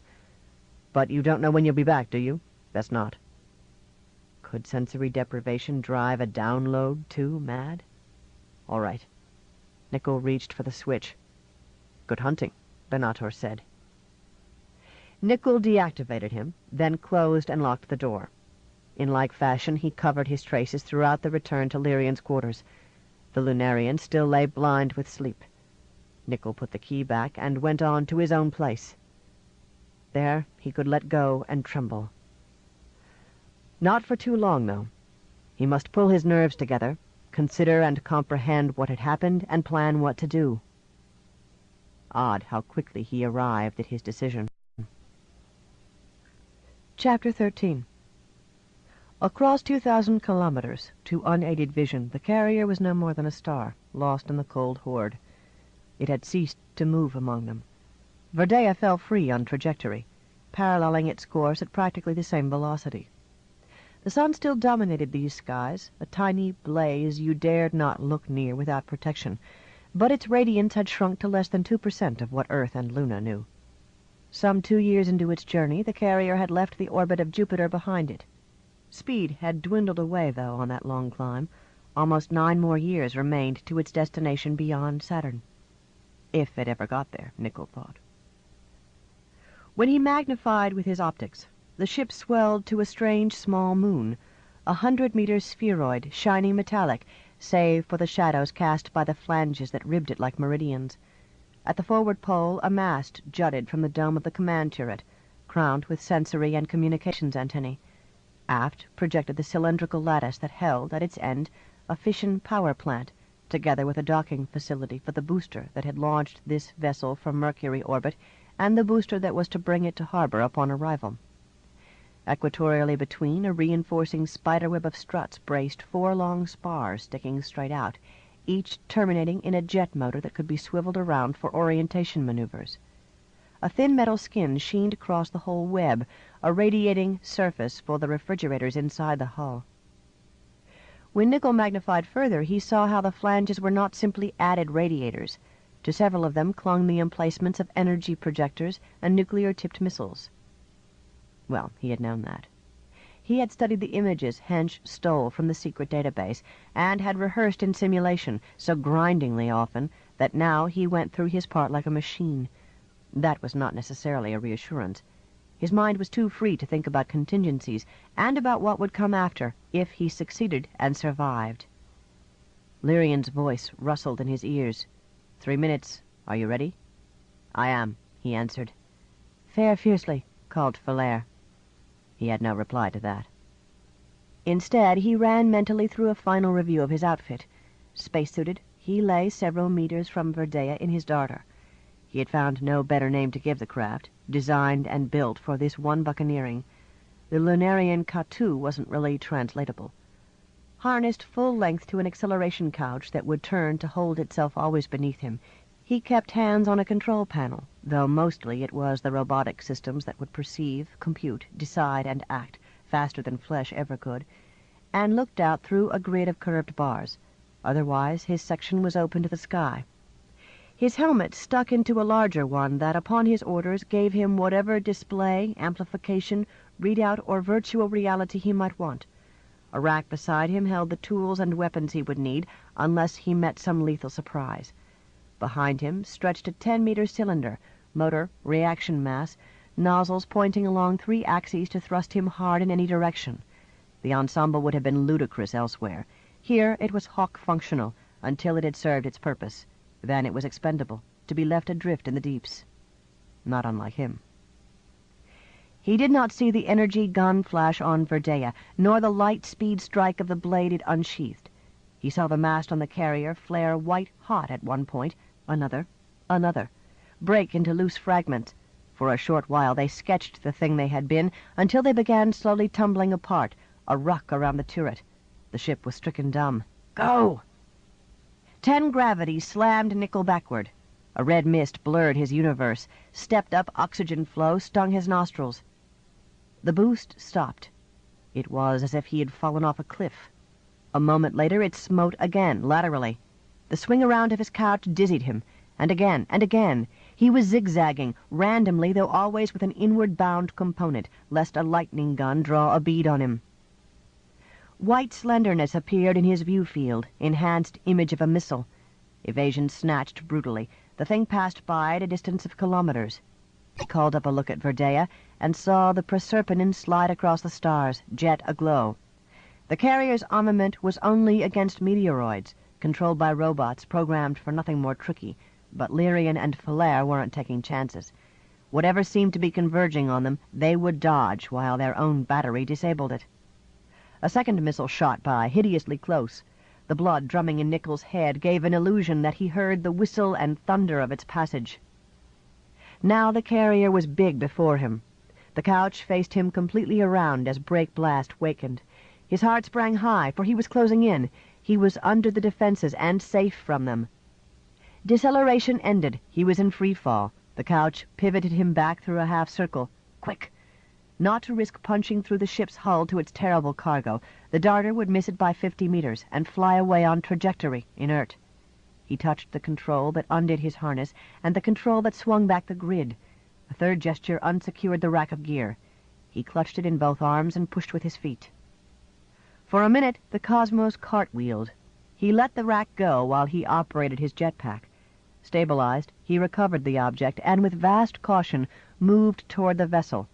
The last few meters he went free. Contact shocked up through boots and shins to rattle his jaw. The boots took magnetic hold and he was there, aboard his prize. The knowledge that he lived swept over him in a wave and left him dazed, half delirious, breath going in and out, heart slugging, wet and pungent with sweat, garlanded with the galaxy. Sense returned. He looked about him. The hull curved away under his feet, smooth metal sharply shadowed. Right and left, flanges made high horizons. Behind him, the radiator disk bisected heaven. Ahead was an edge to sight. He could not discern the turret, but 2 pieces of the mast were visible above, drifting, flickering as they gyrated, like grotesque, stiff comets. How still it was. His pulse had slowed to a low surf, his breathing to a whisper. Microgravity made him almost immaterial. A wisp of dandelion fluff briefly settled before the wind sent it onward. He felt detached from himself, an intellect calm and limpid, as if he had lately recovered from a high fever. It was interesting to consider what he had won. 100 tons of antihydrogen, frozen into a solid block at a temperature of less than 1 Kelvin. That made a sphere about 13.5 meters across, supported in a larger sphere of ordinary matter, which it must never touch. Diamagnetism, induced by the currents in superconducting rings, provided the force. This required the same cold as did the keeping of the ice. A paramagnetic refrigeration system provided it. The power for that and for all else came from the fission generator at the bottom of the afterstructure. No more was needed. Once equilibrium had been established, energy requirements were modest. It was in the sensors and feedbacks maintaining the balance that the true achievement lay. To aid them, the inner shell was surrounded by the big hull. The volume between held machinery and circuitry, but mostly it held coolant, bled off into space as necessary, and radiation shielding. Even at close to absolute zero, the antihydrogen ice gave off some atoms, and atoms of normal matter outgassed from the container. Also, in order not to perturb the magnetic levitation, the ship had no generator for a protective field against solar wind and cosmic rays. Thus, a slight haze of gamma-ray quanta and esoteric particles wavered around the cargo. The wastage must be kept as small as the laws of physics made possible. The proper destiny of antimatter was to feed the fires of technology. Antimatter, negative protons, positive electrons, contrary spins, all mathematically equivalent to holes in the vacuum. And when they met with the kind of matter that nature knew, both went up in a blaze of energy, near total conversion of mass, the ultimate power source. A metaphor, Nickel thought. Let it stand for the civilization and the dreams of the orthosphere, the cybercosm in its reach from the Terra mind to the humblest robots, the humans who lived according to its logic, set against the multitudinous civilizations and dreams of the heterosphere, from metamorphs and dissidents on Earth to the wild lunarians of Proserpina, and on beyond to the stars. What when they could no longer escape each other, but came to their final meeting? Annihilation or transfiguration? God! Here he stood, sketching out a poem. He had work to do. His laughter at himself echoed shrill in his helmet. First, the odd pistol. He had slipped it from beneath his tunic and behind the things in the rack the last time he went down into Verdea's hold and practiced being in the darter. He got it, drew back his arm, and flung. The object spun free, gleamed fitfully as it caught sunlight, and was gone into viewless emptiness. Now he had only one to be careful of. Get going.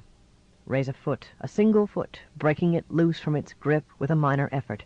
Bring it forward and down. Repeat with its mate. Take care to have a boot always planted. If your body, swaying virtually weightless, loses both holds, you will float up, A bubble of air and blood, spaceward bound. A snort of the jetpack will return you, of course, but that is awkward and irrational when the hull can withstand micrometeoroid impacts, but nightmares are real phenomena, too. You want no chance of piercing through to the doomsday load. The turret lifted over the worldlit rim. It was a transparent hemisphere, crammed with robotics and instrumentation, brain of the ship. No, say ganglion, nerve center, for the ship was an automaton, like a gigantic insect, bearing what pollen into the future. Nickel lowered the rack and activated its magnetic base. He reached for the cutting torch it held. The next stage of his crime was a forced entry. Crime or military operation? What difference, especially when he was a conscript or a mercenary? Where the flange on his left curved smoothly down to the hull, just short of the turret, a shape came from behind it and marched toward him. It shone like the metal everywhere around. 4 legs bore a tank equipped with a jetpack. Above, 3 meters tall, loomed a cylinder topped by a sensory globe. From it reached 4 arms, each with its specialized hand. Any was capable of taking him apart. A service robot. Nickel's helmet recognized an incoming signal on the general band and tuned to it. The voice he heard was female. He didn't know why, maybe happenstance, the range in which it was synthesized being arbitrary, but this gave the final ghastly touch of wrongness. What is the trouble? Hold still, do not stir, but explain, or I shall have to destroy you. This vessel and its cargo are inviolable. The command supersedes all else. Hold still, do not stir. Explain the situation, or I shall have to destroy you. When something unprecedented happened, the ship wakened the Sophatect lying in reserve, and it took charge. Nickel slipped his rocket gun from the rack. The robot was very near. He fired. The missile leaped, trailing flame, and struck in a gout of smoke. Debris hailed. The robot halted, a ruin. Fragments went off into space, vanishing fireflies, some of them ricocheted first. And he had worried about a landing. "You appear to be human," the Sophatect cried in language after language. "Unquestionably an intelligence directs you. Explain, or be destroyed." Poor innocent. But more robots might well be on their way. Nickel replaced the gun, took out the torch, and moved up to the turret. Energy played. Hyalon fused and vaporized. Nickel cut away a segment and cast it aside. It bobbed off, clownishly wobbling. He entered. The layout within was complex, not meant for mortals, but his preparations had made it so familiar that his hands moved with never a hesitation. Touch this switch, keyboard that command, slide back this panel, sever that cable, bypass, nullify, make himself the master. 3 more robots arrived, but they were little scuttering things which he demolished with a rapid-fire rifle. "You that do this, know that you are totally aberrant," the Sophatect pleaded. "Desist. I have powerful machines to help me." Probably 2 or 3 big ones were left. They might appear at any time. They could perhaps overrun him. "I'm acting under necessity," Nickel stalled. "It's to prevent a disaster, such as the expansion of Sophatectic intelligence, awareness, humanity's mind-child through the universe, until in multiple billions of years it was the universe." No, he would not allow second thoughts. They could slow him down fatally. If he did not go through with the plan, Lyrian would ask him why. He had forged his own plan after he spoke with Venator. Now he must abide by it or die. "Before my long-range sensors were blasted, they perceived another spacecraft. The responsibility presumably stems from it. Do you realize what potential for horror is here? Explain your actions." "I'm sorry," Nickel mumbled. He had reached the note he wanted. His fingers pounced to shut consciousness off. "I haven't murdered you," he thought, amidst the instruments. "Not quite. You can be restored to function. You can be restored to the cybercosm. I'll argue for that. But will it make any difference to you? I'll never know. You are too alien, as I am." Now he could go about his work at leisure and in peace. When it was done, he put the weapons and the cutting torch back in the rack, lugged it well out onto the hull, and with a heave sent it off into space, where the pistol had disappeared. When his shipmates asked, he'd explain that the loss was accidental. A robot he'd believed was demolished had suddenly flailed its limbs in a last convulsion before going dead, and also cast itself adrift. They shouldn't care especially. There should be no further need for the equipment. After the rack was gone from sight, he called to Verdea. "All finished and ready for you. Approach at will." His voice came flat as the fall of a stone. No need to talk the Proserpine in. Robots did the piloting better than he or Lyrian would ever be able to. He watched the ship draw cautiously nigh until she went behind the curve of the carrier. A while afterward he felt the thud as she docked and made fast. More words to and fro became necessary. Falair went into space, a living relay satellite for them. Nickel, the lord of the antimatter carrier, manually worked the motors on the rim, aiming the hull as the computers directed him.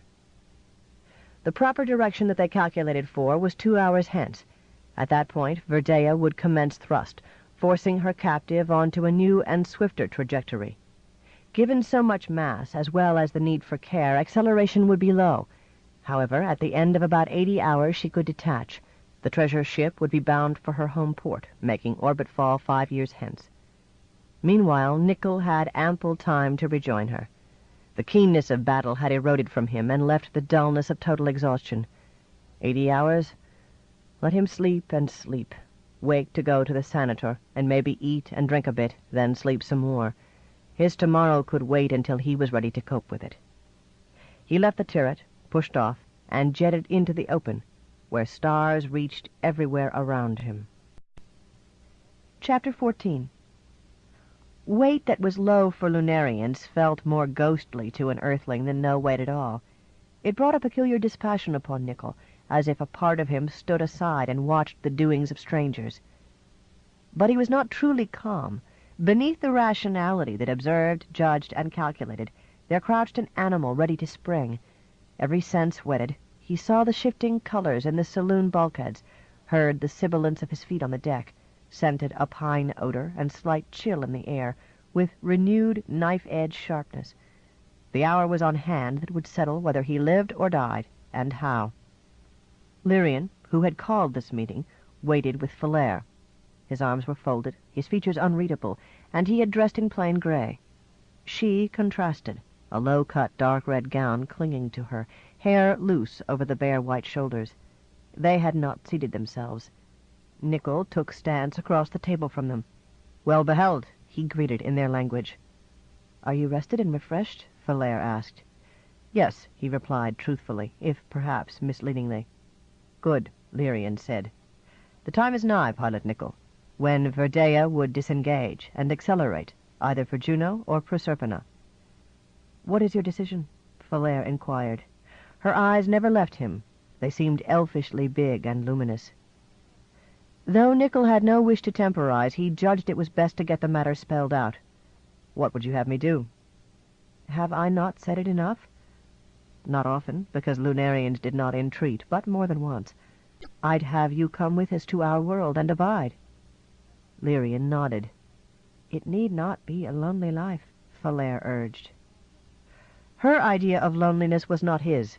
Her race lacked the Terran drive for sociability, and he knew she would never be constant, and doubtless would eventually weary of him and dismiss him. Yet he believed that in her way she was sincere. "Remember," Lyrian added, "you would be paid more than on Luna, by at least the cost of the fuel you save us, and be safe from Federation law." For my part in the piracy, Nickel thought, but I can explain how I was trapped into it, for the murder which I did not commit. "Do you think you'd be safe from me?" he replied, level-voiced. The fear was surely in them. What if he learned Seant was still alive? Their gang must have taken precautions, which included seeing to it that he did not stay on Luna, but nothing was infallible. "We trust you, Jessie," Falair said, low. Lyrian stared at him like a cat. "Could you trust me on Proserpina?" Nickel challenged. He had never raised the question before. It shook them a little. "What mean you?" Falair demanded. "It can't not have occurred to you," he said. "Distance or no, it takes a very small wattage to call from there to Earth, and the cybercosm is always monitoring on every band. I'd have 5 years to find a transmitter, or make one, and use it clandestinely."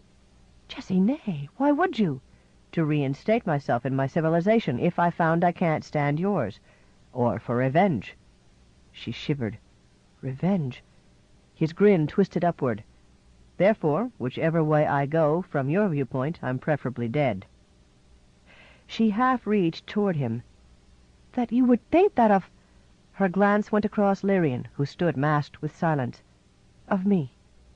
The hand dropped. "Perhaps not of you, dear," Nichols said.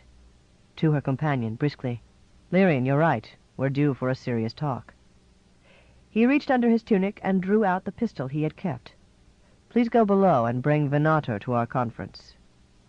Breath hissed between teeth. "Don't leap," Nichol warned. "I'm a fairly good shot, and I can jump and dodge better than you, or you, Falair." It hurt more than he had expected to say that last. The Lunarians eased their bodies as a snake uncoils. "I can guess what you have done," Lirian said without tone. "Yes." Falair's voice warmed. She actually smiled the least bit. "You are clever, Jessie, and bold." "Thank you," he said. "Lirian, go." The other man nodded and left.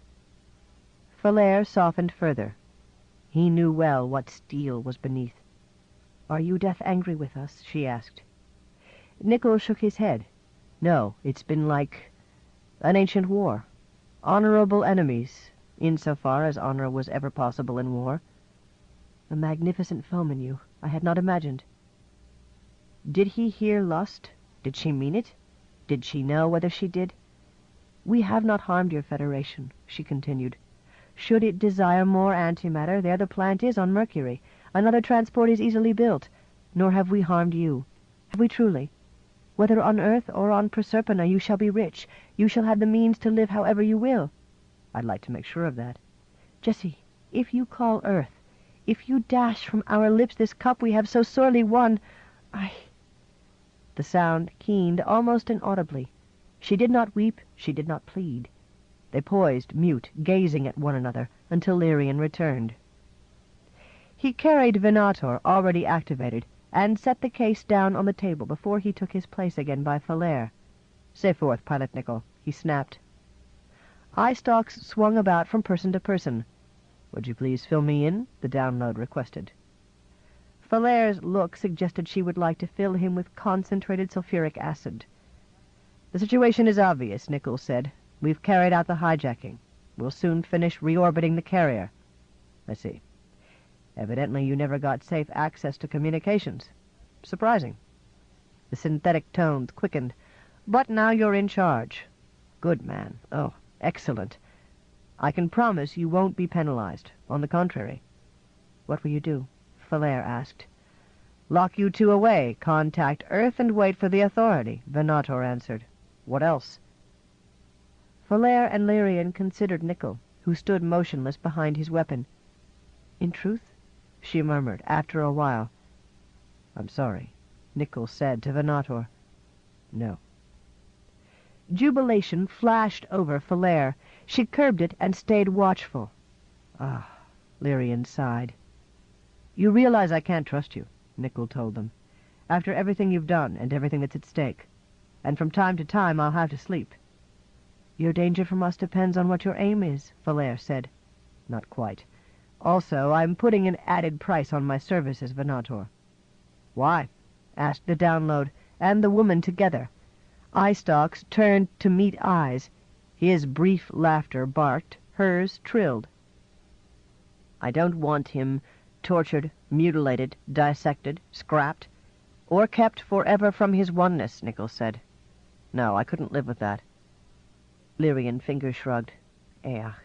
We can readily cede you him if what you further desire is what we need not die to prevent. It isn't.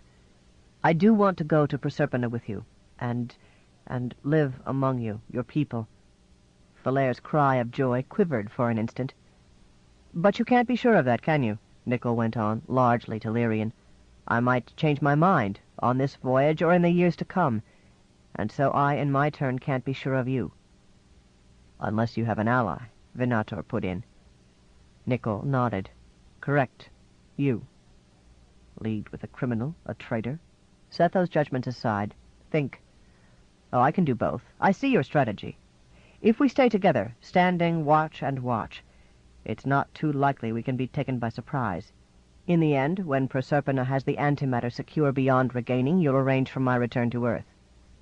Yes, we need each other. A strong glue, Venator said wryly. I have nothing to gain by refusing you. So, to save myself, for whatever that may be worth, I, an officer of the Federation, shall be always at the side of a robber. Even then, Falaire's grin flickered. Always? In the depths of defeat, Venator kept his own humor. Don't mind me, he said. I'm only a consciousness in a box, indifferent to biology. At the appropriate moments, I can turn my optics elsewhere. He directed them toward Nickel. The experience will admittedly be interesting. You're a complex devil. I think I'll enjoy your company. I hope mine doesn't become tedious to you. You need not forever be on guard, Lyrian promised, perhaps honestly.